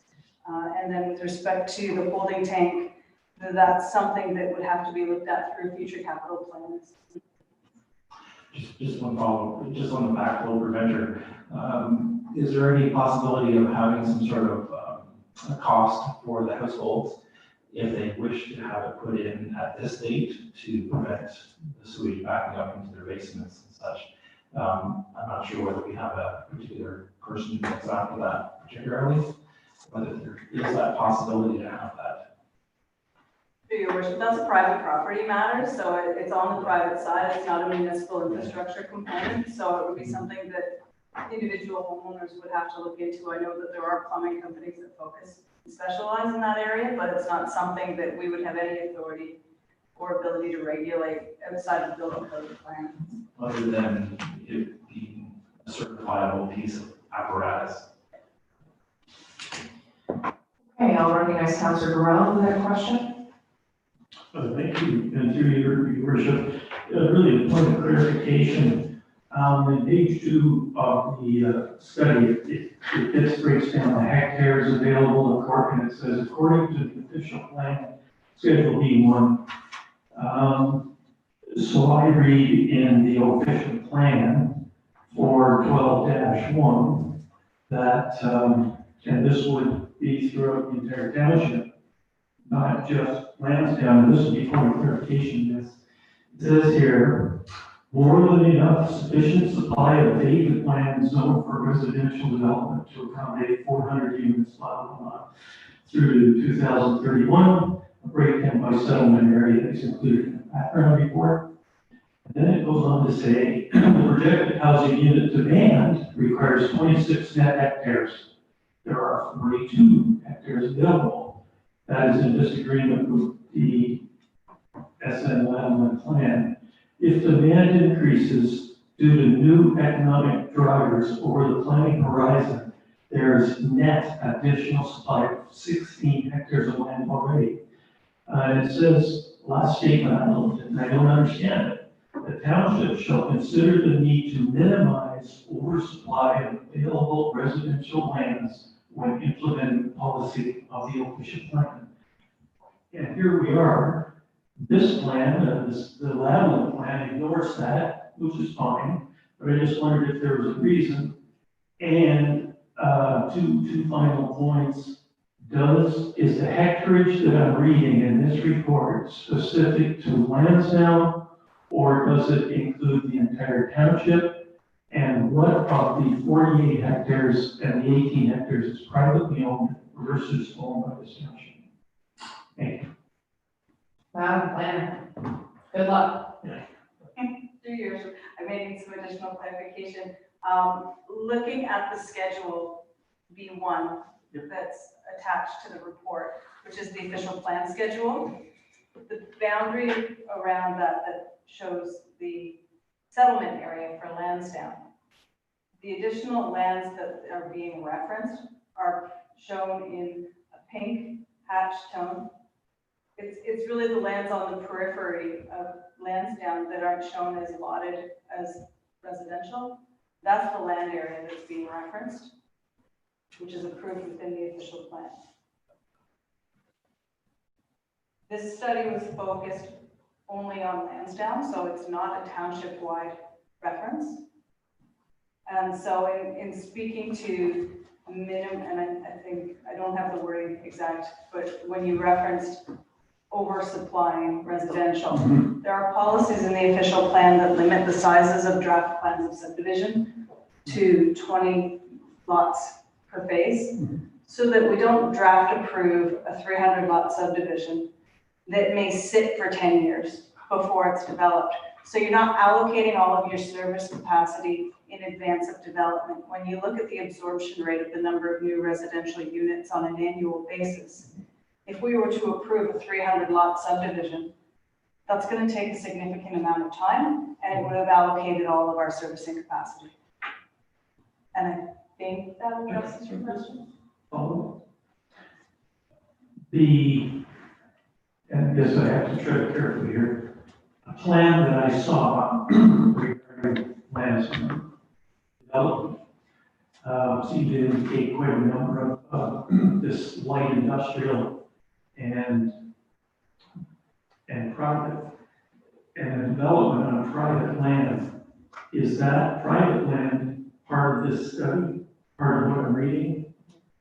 Or am I off base here? Through your worship, most of the land that's within Lansdowne is privately owned. There's some municipal land, obviously. There's some land that we own. but the majority of the land holdings are privately owned. Now, under the Planning Act, there's different tools you can use in terms of allocating service capacity. So a subdivision can be approved. One of the mechanisms to limit allocation of capacity is an expiry date on a draft plan approval of subdivision. The other is potentially using a holding zone through a zoning amendment to say that, well, this is approved for this use. It's not approved until there's confirmation of allocated servicing capacity. So there's different tools that are available to assist in regulating the allocation of capacity and the amount of time that a plan can sit and not be developed. So there's different considerations, and that's a balancing act that we need to look at as we review potential developments within the serviced area. So as I indicated, if we're looking at a proposal at one end of the village, but there may be an infill proposal in another area, we want to make sure that capacity is being allocated on a reasonable basis and spread out and not all allocated in one location. Just briefly, is the yellow on the village land sound official plan land use does that yellow segment take into account that rather large land use proposal south of town? So the colors that you see on the schedule are representative of the land use designations in the official plan. The yellow is residential, and yes, there is a component of that plan that's included in that. The pink, all of it is within that. The hatched lighter pink is the light industrial that's also subject to that application as well. There's also an area of general commercial that's the solid pink tone that's on that same schedule that's included within that application. Councillor Bodie? Your worship, through you, when I read this report, I must say I was pleased. I mean, when you get a report like this, you really don't know what direction the report's going to give you. The couple of things that I took away from this was that we do have room for growth in the village. And I think it's incumbent upon us with all the promises and the monies being promised for housing. Now is the time for us as a council to put some growth into this village, add to an infrastructure that indicates all not perfect, albeit not perfect, but it has the potential to substantiate a limited number of growth, as our Director of Planning has indicated.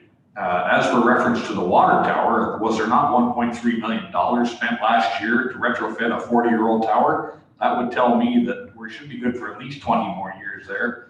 And our capacity in that water tower is, quite frankly, likely less than half of what it could be, meaning that the water supply, I don't think, is the problem, and isn't.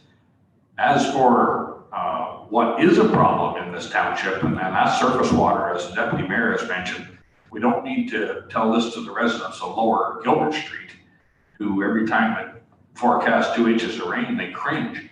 I think first and foremost, we need to get some of our surface water heading in a direction other than down our streets and our sewer drains.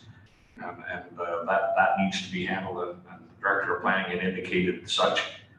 But I was encouraged, as I said, I would like to see us move forward in a fashion that we can handle, but more importantly, the infrastructure can handle.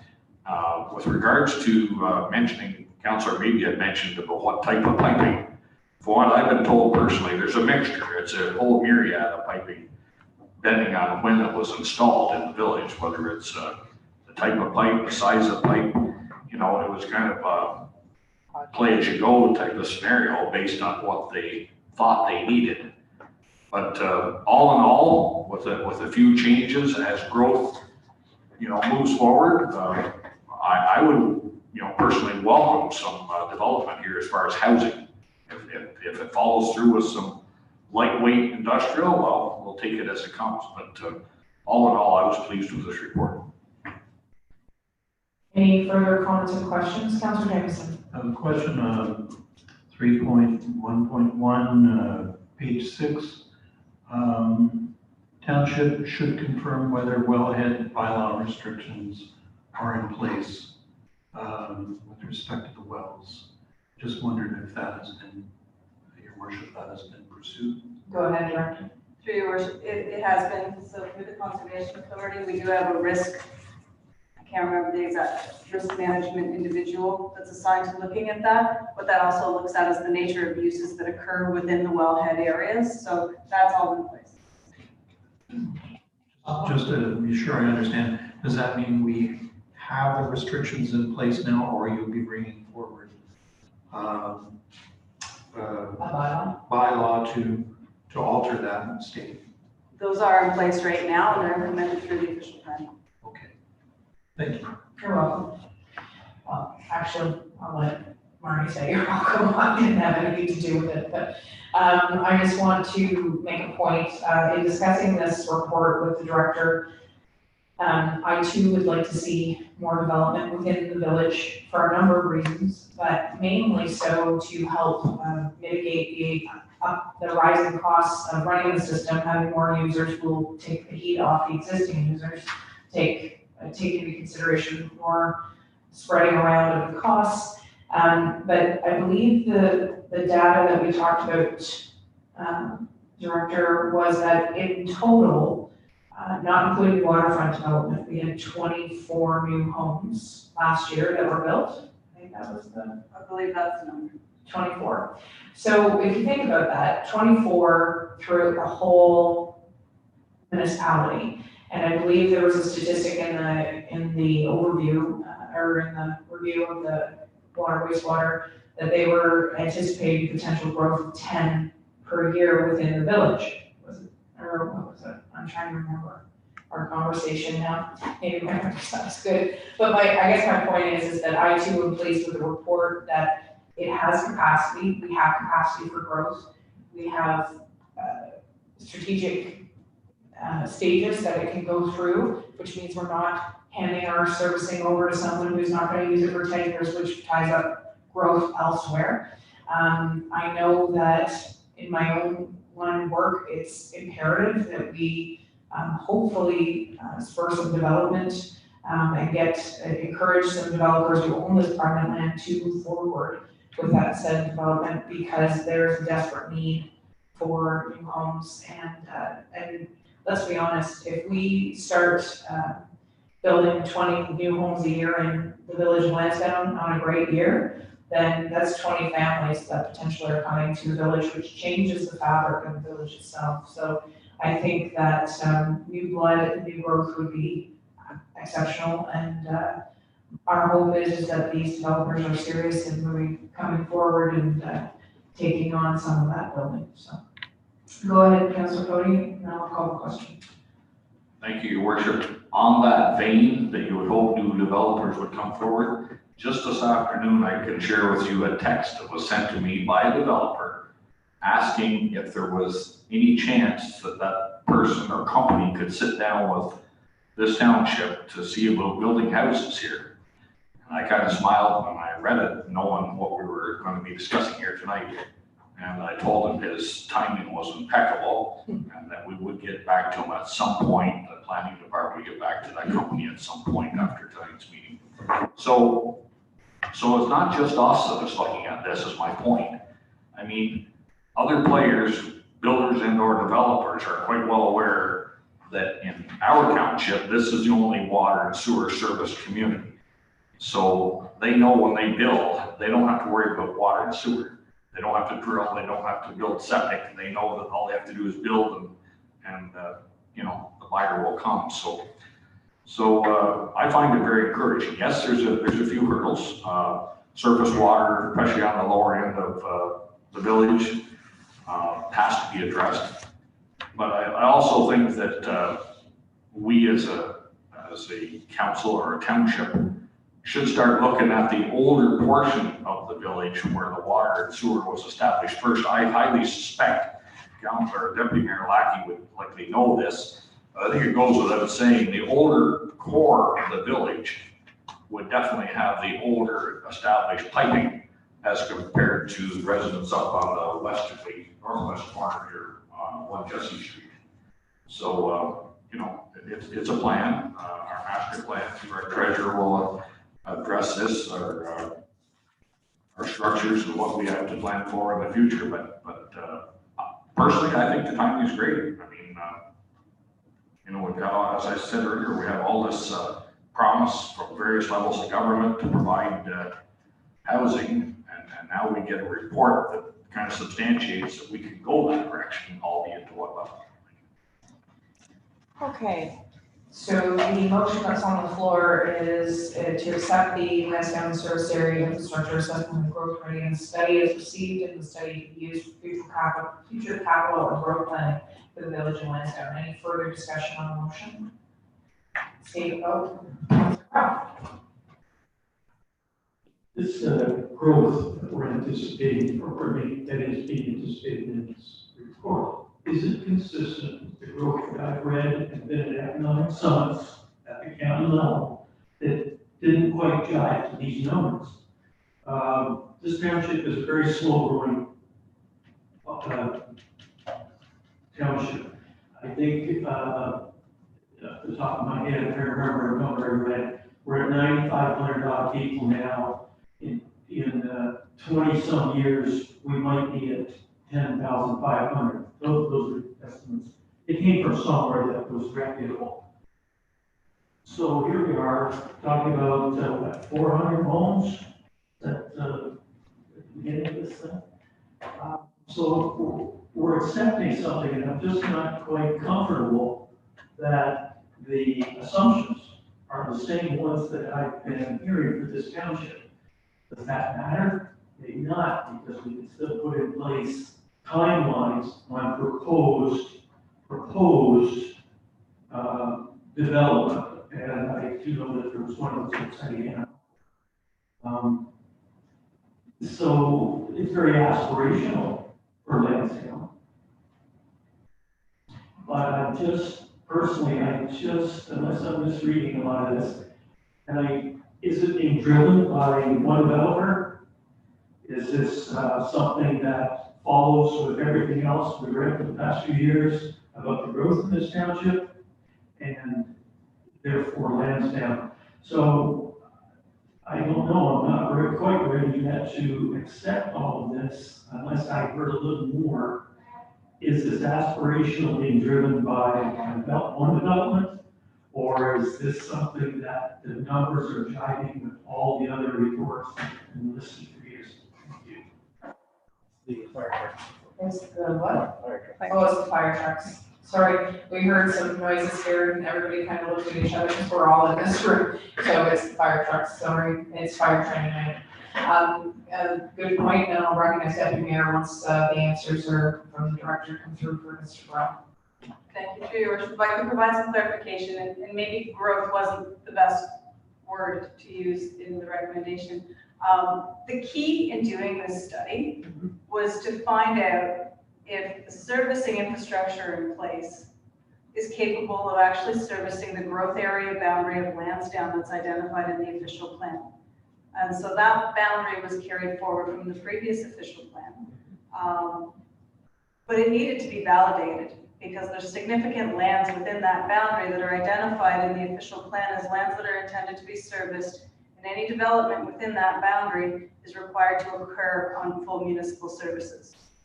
And so this evaluation of the system looks at the ability to actually service those lands within that boundary because the requirement is that they be serviced. So we needed to know that that can be done and what improvements might be required to actually allow the build out and growth to meet those boundaries. So in talking about growth, the reference to growth is more to make sure that what we've got and what's intended to be serviced by that system can be serviced by that system. And on top of that, what the study tells us is, here's some of the capital improvements that are going to have to happen to be able to facilitate that in the lifespan of that boundary as it exists. Thank you very much. I think this helps me a lot in accepting this. So what, to paraphrase that, because we have a boundary that we've identified, this report was necessary to fulfill that area. It's not specifically to a developer. It's not specific to any one particular job development for them. It just had to be done to service what we consider as a township growth area in the That's correct. This is not in response to any particular development proposal whatsoever. I'm gonna recognize Deputy Mayor, then I'm recognizing Councillor Fody, and then Councillor Jameson, and then I'm cutting it off, and we're going to move forward. Oh, okay. Did everything get answered? Perfect. Councillor Fody, and then Councillor Jameson. Thank you, Your Worship, through you to Councillor Grell. With regards to my knowledge, and I stand corrected, I know of 3 developers that either are currently, the one we already gave a green light to on Church Street. That gentleman has also indicated he would, in the success of those townhouses, would be willing to go further. With regards to the bigger proposal, south of the railway track on either side of County Road 3, that being number 2, this company that happened to text me today, and the reason they texted me, we are in a working relationship with this company through my day-to-day job. That's my contact here. Having said that, that company has sat down with our planning department and spoke about the future. We were waiting specifically for this to come forward for that company to want to move forward. So there would be 3, the one we currently have, the proposal for south of the tracks on either side of County Road 3, and this company here that would like to move in. So, to me, the encouragement is there. The report indicates that there's not a lot of hurdles that would really prohibit us from moving forward. And as Your Worship, you had mentioned yourself, it would be nice if we could see Lansdowne even grow a rate of 20 homes a year and take it to a level of whatever our capacity is. Councillor Jameson? Very quickly, when I saw the word water treatment and sewage systems, I had to look it up. I think in the course of looking at this, a couple of things, because I'm such an expert at reading engineers' reports, aspects of this raise more alarms for me about the condition of this, and that's assuming I understood what I was reading. But and I'm not raining on your parade at all. I'm just saying I took away more caution about how we move forward, and I'm sure I have great faith in our planning department that they won't let us run down the road.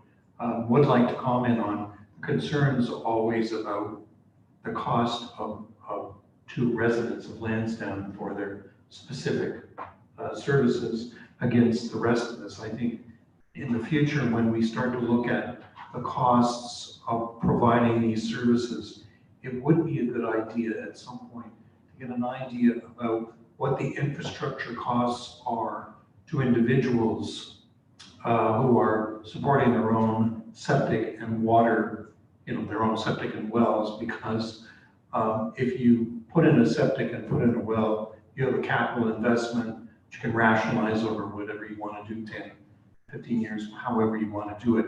And there would be a way to compare the cost per home inside the Lansdowne bubble against the balance of the township when we are starting to look at hopefully some of the space age water systems that are really with us now. We just can't afford to do it, so that we have a strategy for growth in that respect that affects more than just the one area of the township, because certainly up in the far north there, the near north, we have aspirations as well.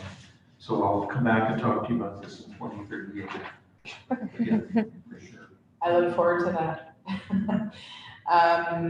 Just to tie a bow on this, I think this is about our being ready and dealing with the official plan that we inherited as council, and the staff knowing that if they were to get any requests going forward, that they need to be able to answer truthfully to say whether or not we have capacity.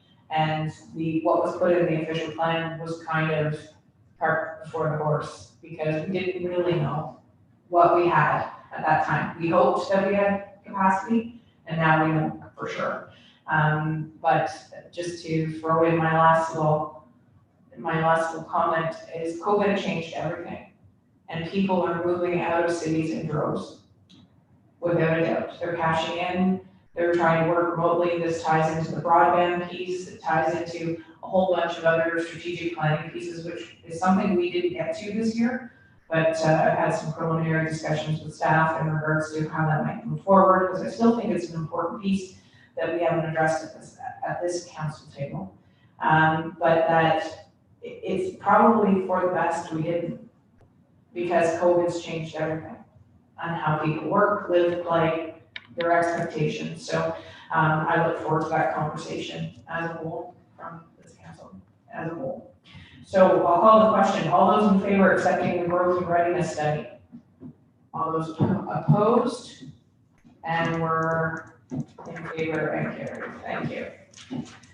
Next on the docket, planning report number PL-040-20, Economic Development Committee of the whole, committee motion regarding economic development strategy for the township.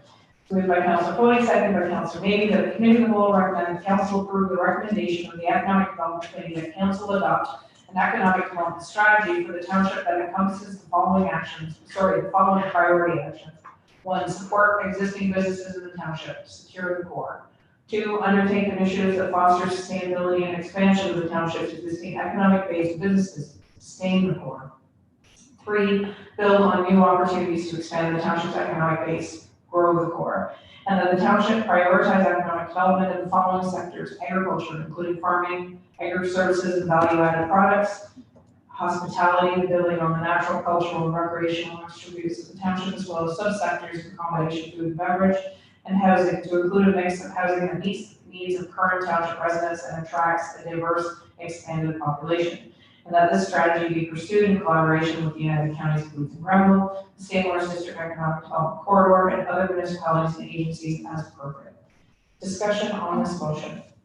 Oh, sorry, I apologize. And further that, the Economic Development Committee be requested to develop an implementation plan for this strategy that includes identification and execution of at least one priority initiative in each of these 3 sectors of focus: agriculture, hospitality, and housing, before October 21, and the council execute these initiatives by October 2022. Discussion on the motion. Councilor Ruff.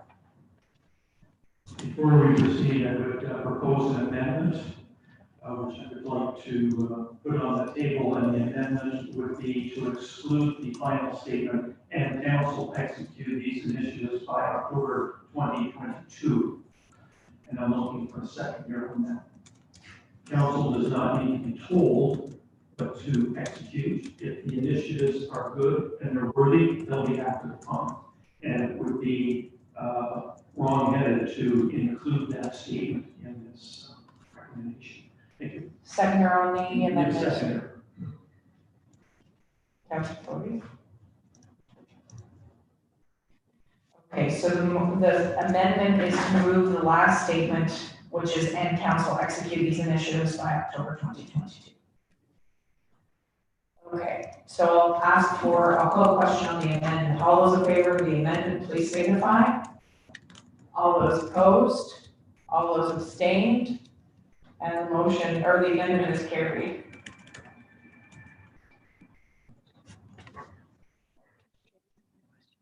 Sorry, Councilor Jameson, go ahead. I wanted to ask a question about the amendment. Oh, I apologize. Overwhelmed. Is there another word you put in there, Jay? I know you're talking about process, and I appreciate that. It's nice to hear about process. Is there another word you'd like to exclude, or instead of execute, another word? Endorse. Consider. Consider. Can't comment through that. I understand where you're going at, it's just wording, but it does direct council to make a decision in a certain way. And I appreciate, Councilor Jason, I can fully appreciate the Economic Development Committee, perhaps out of frustration, knowing that proposals are put for resolutions come out here, but a bag load that are forgotten. I think we run through a long list if we wanted to. And I appreciate that they put that in, and someone can point to that in 2 years' time and say, see, and to me, it needs to be there.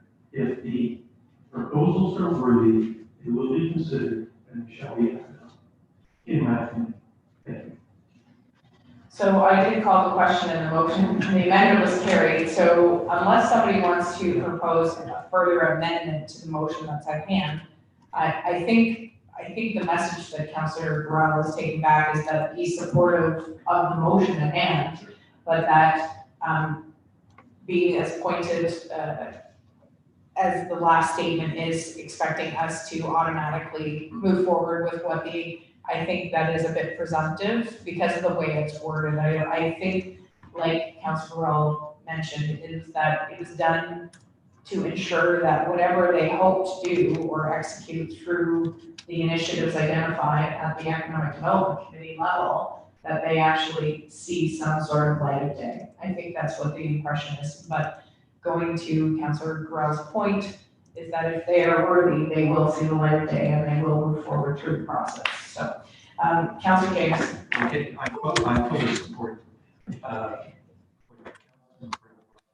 I think the larger discussion really is that what we see here is, in my personal opinion, a very good report, a very clear set of recommendations, much more focused than we've seen. So it makes it a lot easier for me to look at it and say, hey, let's go down the road with this stuff. And I'll look forward to more specific recommendations as they will be developed.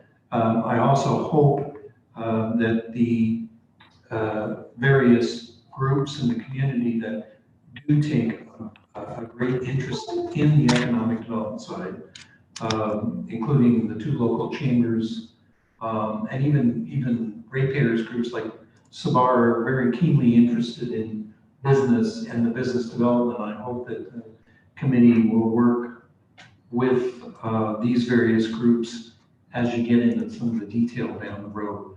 But I really am very, very pleased to see the clarity in this this presentation. Thank you. Councillor Cody, did you have something? Thank you, Your Worship. In my movement of seconding Councillor Burrell's amendment, I too found this one short sentence or allusion to as the only stumbling block. We as council can't be held to definitive timelines. We can't even hold ourselves to timelines by times through circumstances outside control. And I had added in here, when I read this, council execute, I had to try and execute is what I had put in. But the amendment is fine. We made the point. It's not going to circumvent the wishes of the EDC committee or ourselves. But I'm glad that Councillor Burrell brought this amendment forward. Any further discussion in regards to the motion that's on the floor? I'll just add one comment, and that is that the Economic Development Committee has seemed to found its stride, and that they are looking to do the legwork to identify some of these priorities and opportunities that might present themselves within the boundaries of our township, which is very encouraging. And I know that the community business services individuals that work in that department are working diligently to assist the existing businesses so sustain and forward.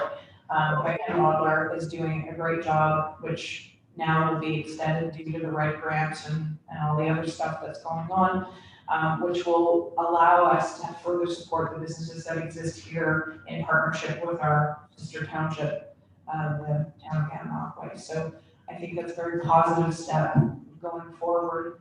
I'm just pleased to see that the economic development is looking at specific ways to move forward, because that will only assist us and we can help them by supporting grant writing, whatever it may be, to execute those things with excellence. So with that, I will call the question. All those in support of the motion at hand, please signify. All those opposed, and it's carried. I didn't read it in its entirety, but it's missing the last sentence, which is and council execute these initiatives. Thank you. Okay, so next, staff report, planning report number PL-041-20, zoning bylaw amendment application Z 2020-010. Beck. Motion is put forward by Councilor Meany, seconded by Councilor Cody. The committee will recommend that council approve the zoning bylaw amendment attached to this report as Exhibit F to rezone a portion of the subject property from Island Residential RI to the Island Residential Special Exception 31 RI-31 zone. Any discussion on this motion? Seeing none, I'll call the question. All those in favor? All those opposed? And carried.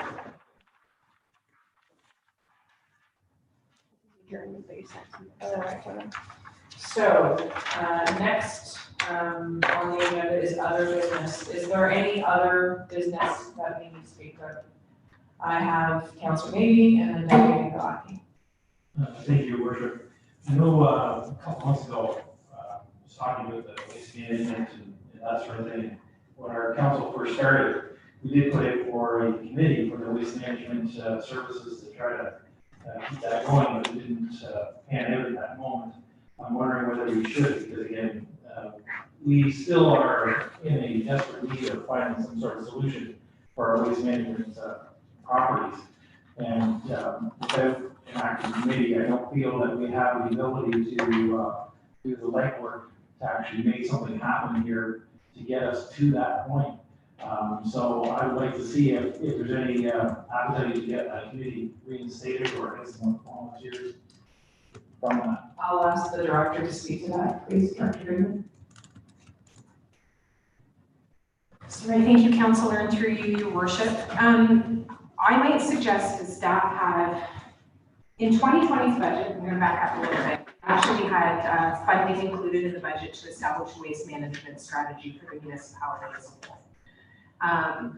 Of course, that was deferred owing to COVID under Kate's direction because we want to be good stewards of our finances here in the municipality. However, we have included that as a 2020 item, or a 2021 item in the budget for council's consideration at the December 1st meeting. I might recommend that upon our new director of operations starting and that process kicking off, that perhaps a call for an environmental action committee, something a little bit more broad, be considered. But I would recommend that we wait until the new director is here so that he can help maybe inform what that committee might do and how they might engage. Okay, Councillor Cody, other business? Thank you, Your Worship. Might I add to Councillor Davies' comments? It's likely the most mentioned negative aspect of our whole township is the Lansdowne waste site.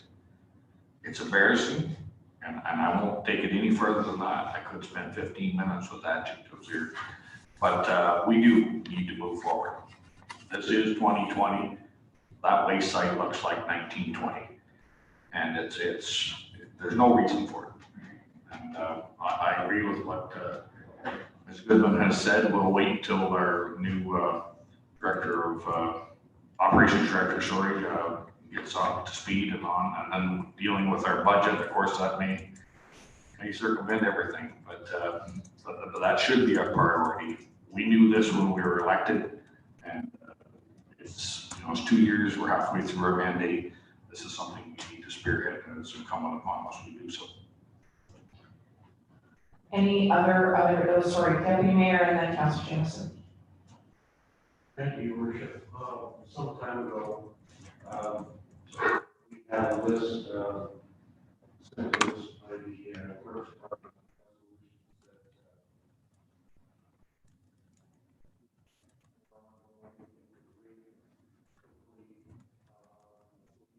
June 22nd. Some of which was assigned by law, passed. Crossings to be pursued. As was alluded to today down the southern part of Lansdowne, when they put in the through crossing, they fucked up what were culverts or the railroad, which they simply filled in and ignored. And the other question was tile drainage,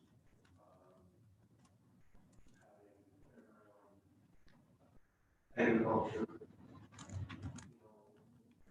We don't do our due diligence. I mean, when you put in a tile drain, it's just given that somebody's going to take the water. Nobody cares who.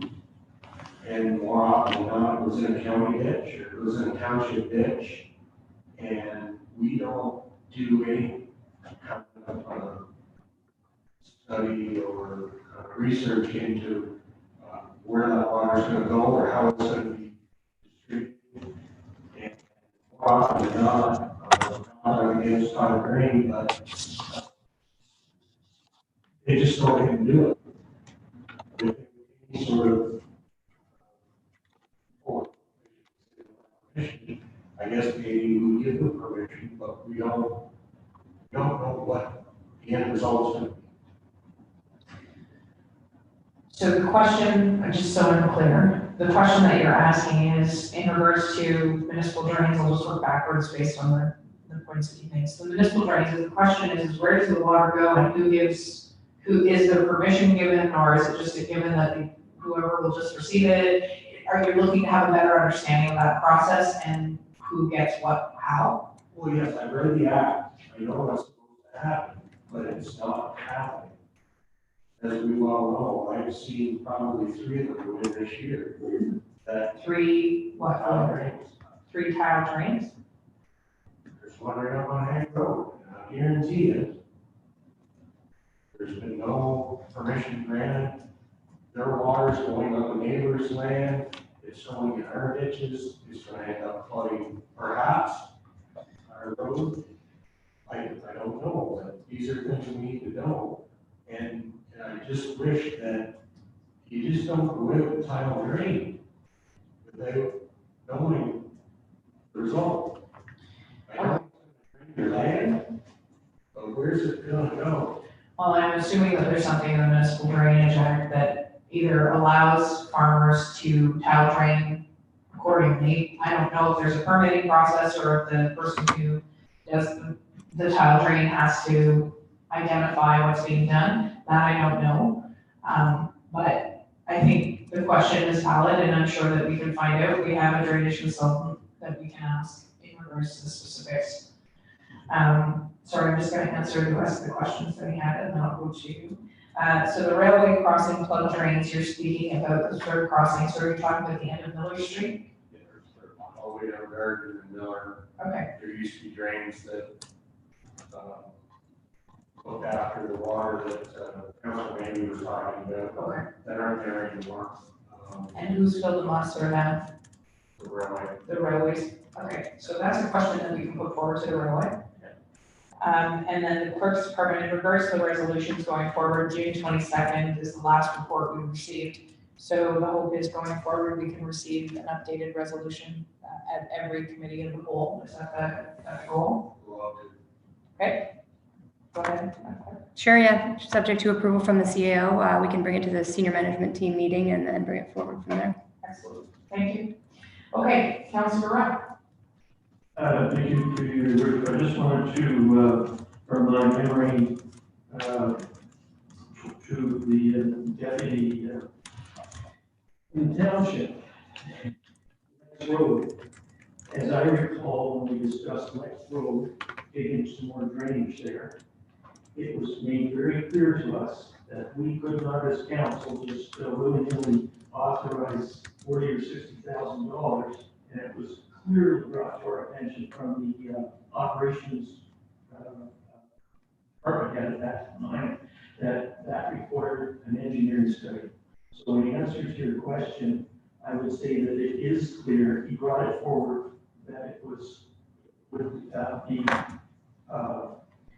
very wrong-headed of us to go ahead and just say, no, let's go ahead with the $60,000 digging. He said, no, that has to have engineering study and report. So that should answer that drainage entitlement. And that would be, we just have to find out where that statement came from. Because it's pretty clear in my mind.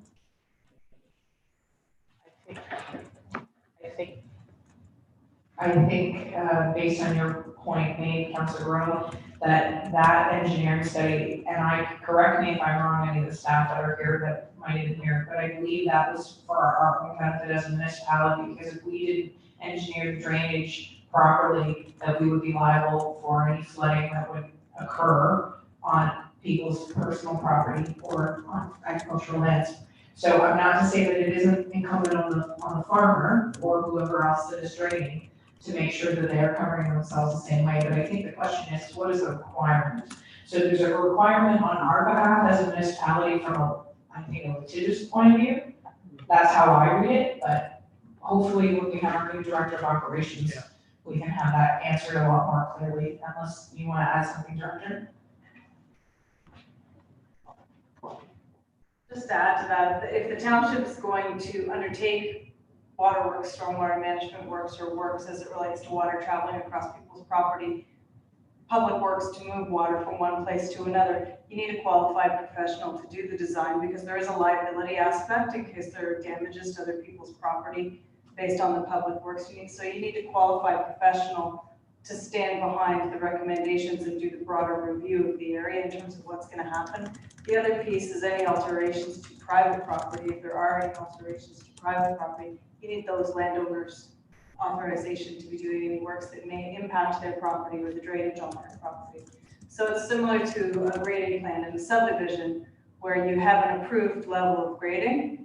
And if somebody's going to change or alter the grades on their property, as you mentioned earlier, where someone may fill in a culvert or a swale on a property, there's an impact on another property in doing that. So it's making sure that if you're going to make changes to grading, drainage, and water traveling on properties, that you've got qualified people looking at it, making those recommendations, and that you do have the authorization of any private property owners whose properties may be altered through the process. So I'm going to recognize Councilor Maybe, Councilor Cody, Councilor Jameson. Your worship, and quick one for the railway, there should be on the south side, culverts visible from where they did fill them in on the north side. Unless they filled in the south side too, which I do. And the other point, Lax's Road, we ever get the report? And we make a determination on whether we're going to do something there. Which would be nice. And on a happier note, the Santa Claus parade in Gananoque is going to be happening this year at this point. The 5th of December, it's going to be a parade that's stationary, people drive by. It's changed a little bit from what it was. So I just put that in there that at this point it is still happening. So thank you. All right, guys, Councilor Cody, Councilor Jameson, and then Deputy Mayor. Thank you, Your Worship. With reflection back to Election Road, am I wrong in thinking, I thought the previous Director of Operations had initiated or was going to initiate an engineer study on that? Can we have some follow-up on that? I don't expect an answer here tonight unless we have one. So I have it on, Director Goodman is going to put it on the list for follow-up. Our new Director of Operations begins to work here next Monday, November the 9th, and he will be at our council meeting. So it'll be try to find her for them. Has he seen the work list? So, but I think I think all of these points were very valid in that we want to make sure that these things don't get missed or don't fall off the radar. And to the point that going forward, that the action list will come forward on a more regular basis. Go ahead, follow up, and then. Yes. A follow-up with regards to what Deputy Mayor Lackey had said about drainage. It's a good point. Some agricultural drainage is a foregone conclusion. The water was going there prior to the drainage, but sometimes it's totally redirected. And, you know, if it's involving our municipal outlets or water courses, then yes, by all means, we need to be an active player there. Actually, we should be the lead player if it's involving us. With reference to the property you may be talking about on the Hague Road, I was at arm's length mediator in one property this summer up there where the two sides got together, and the large property that was tile drained on the south side of Hague Road actually was brought through our culvert, and you can see where the tile plow went on the neighbor's property down through into what I would refer to as a ward ditch. So that water that could have been our problem, that one in particular was mitigated, or hopefully it's the capacity was. With regards to, and I've heard this before from other residents, about the filling in of the culvert by the railway, that's total negligence on their part. Like if that was reciprocated and turned back around onto them, we'd hear about it real quick. So I think that's something the railway needs to address, and not only address it, they need to fix it and put it back to where it should be, regardless of whether they have 3 lines in there or 2. Just on a humanitarian note, I guess you'll say, I think with the number of people that have received the services that Ken Stewart provided for a long time in this community, namely to the town of Gananoque and to the residents of this township alike.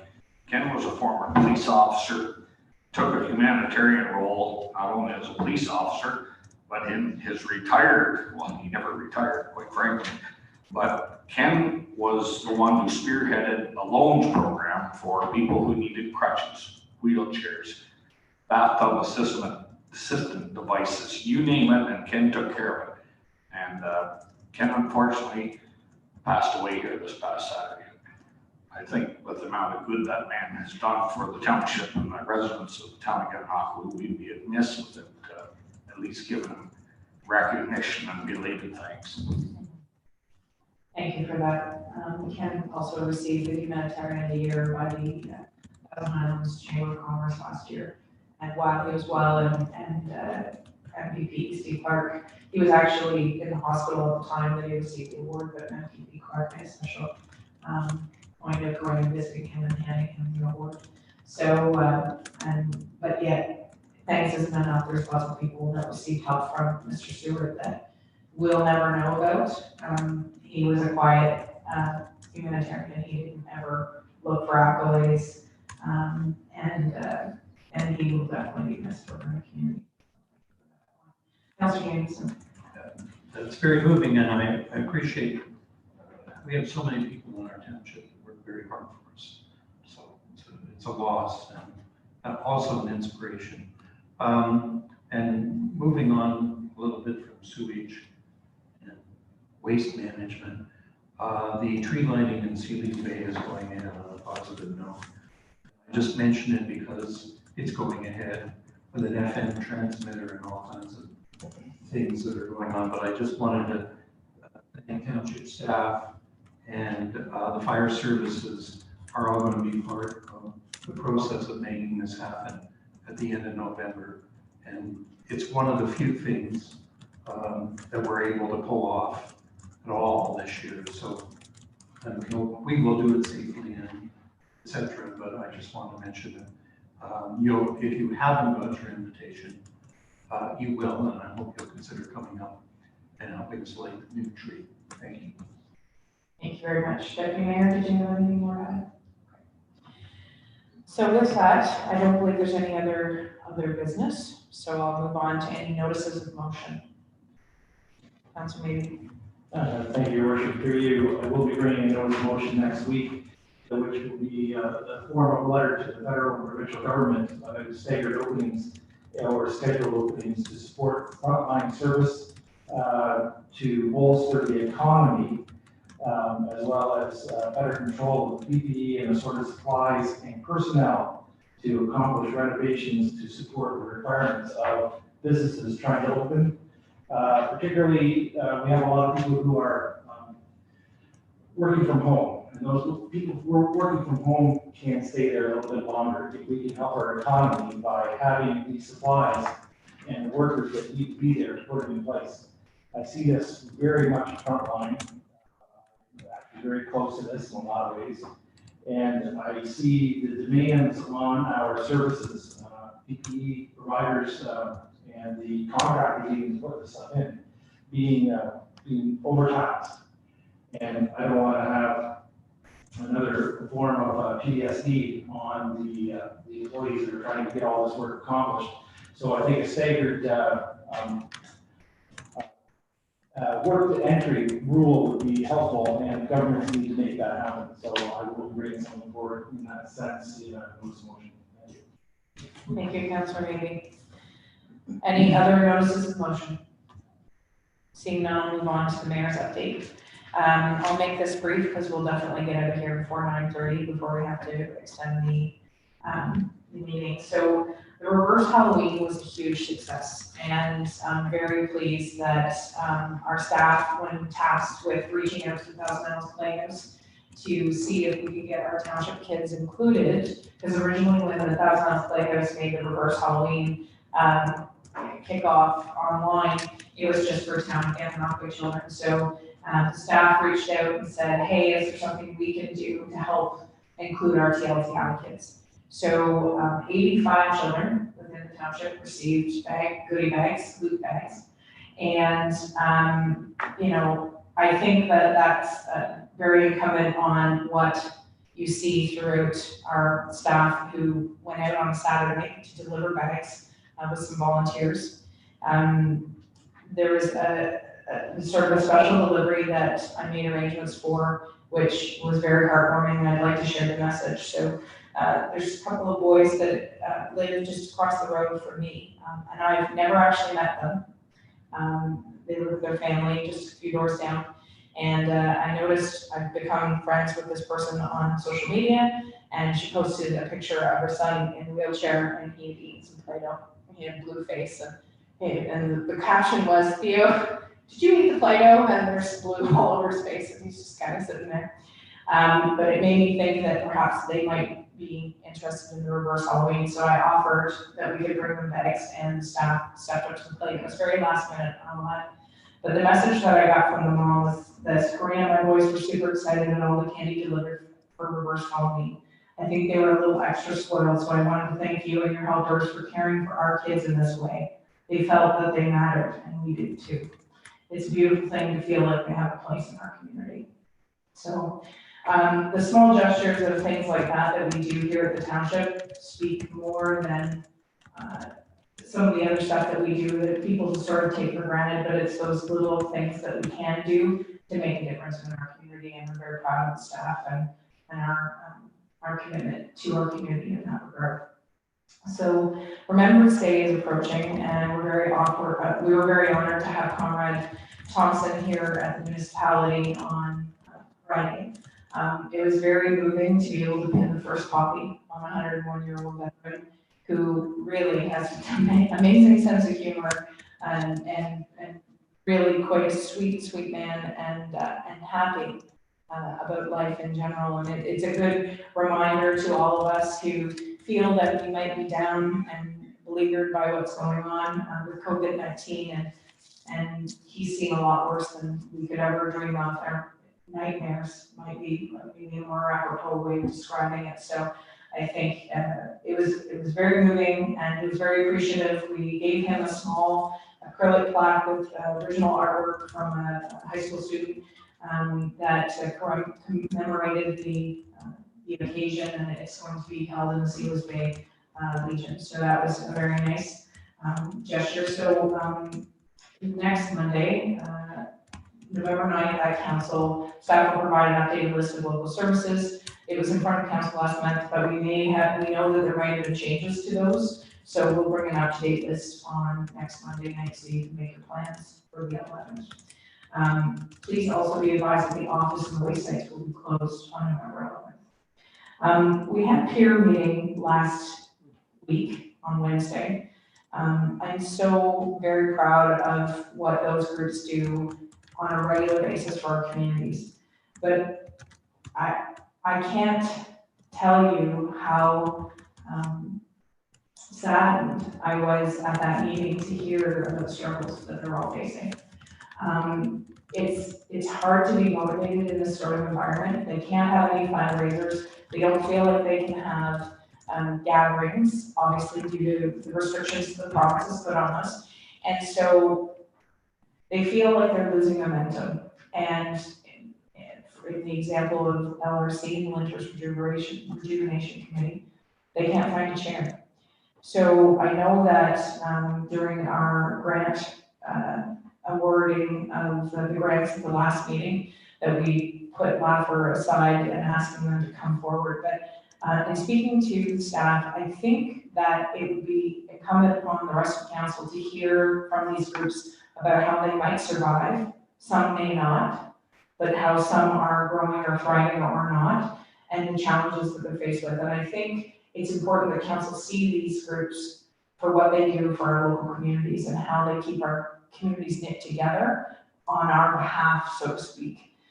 In that we give them a very small pot of money every year to do good things in their community, and to keep people motivated together. So that's why it was a little disheartening to hear some of the, that's really tough, and obviously it's tough all over, but I think it's important that this council understand the challenges they're facing as a whole in every community within the township. So look for a possible special meeting in regards to this later on this month. Rockport study is posted online. Please visit the website to review that plan and provide any feedback. And it's never too late. If you'd like to take part in the Radon Test Kit Challenge, details for the November 10th webinar on the challenge can be found at the website, 1000miles.ca. And there's a few events which some have already been mentioned. Storyfest, November 15th. This is a virtual event by a local author and explorer, James Raffin, who will launch the Ice Walker. And this was a donation. We gave the library a copy of Mr. Raffin's book to celebrate Library Week. Councillor Foley, Councillor Jameson, and Councillor Oldie were all at the library to celebrate Library Week. And Santa is definitely coming to Lansdowne on November 15th.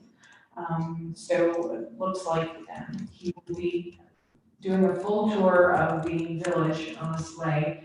And we'll be asking residents to participate by staying on their decks, on their porches, and not congregating on the streets, but they will be doing something to mark the occasion like usual. And then a socially distanced Seeley's Bay tree lighting is scheduled for November 27th. So hopefully I've already committed myself to going to that particular event, and hopefully you can find it in your schedule to do that as well.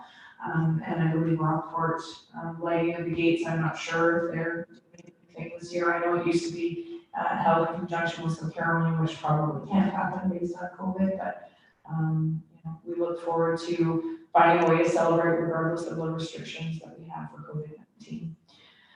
Are there any other events or anything that anybody would like to bring up before I close the meeting?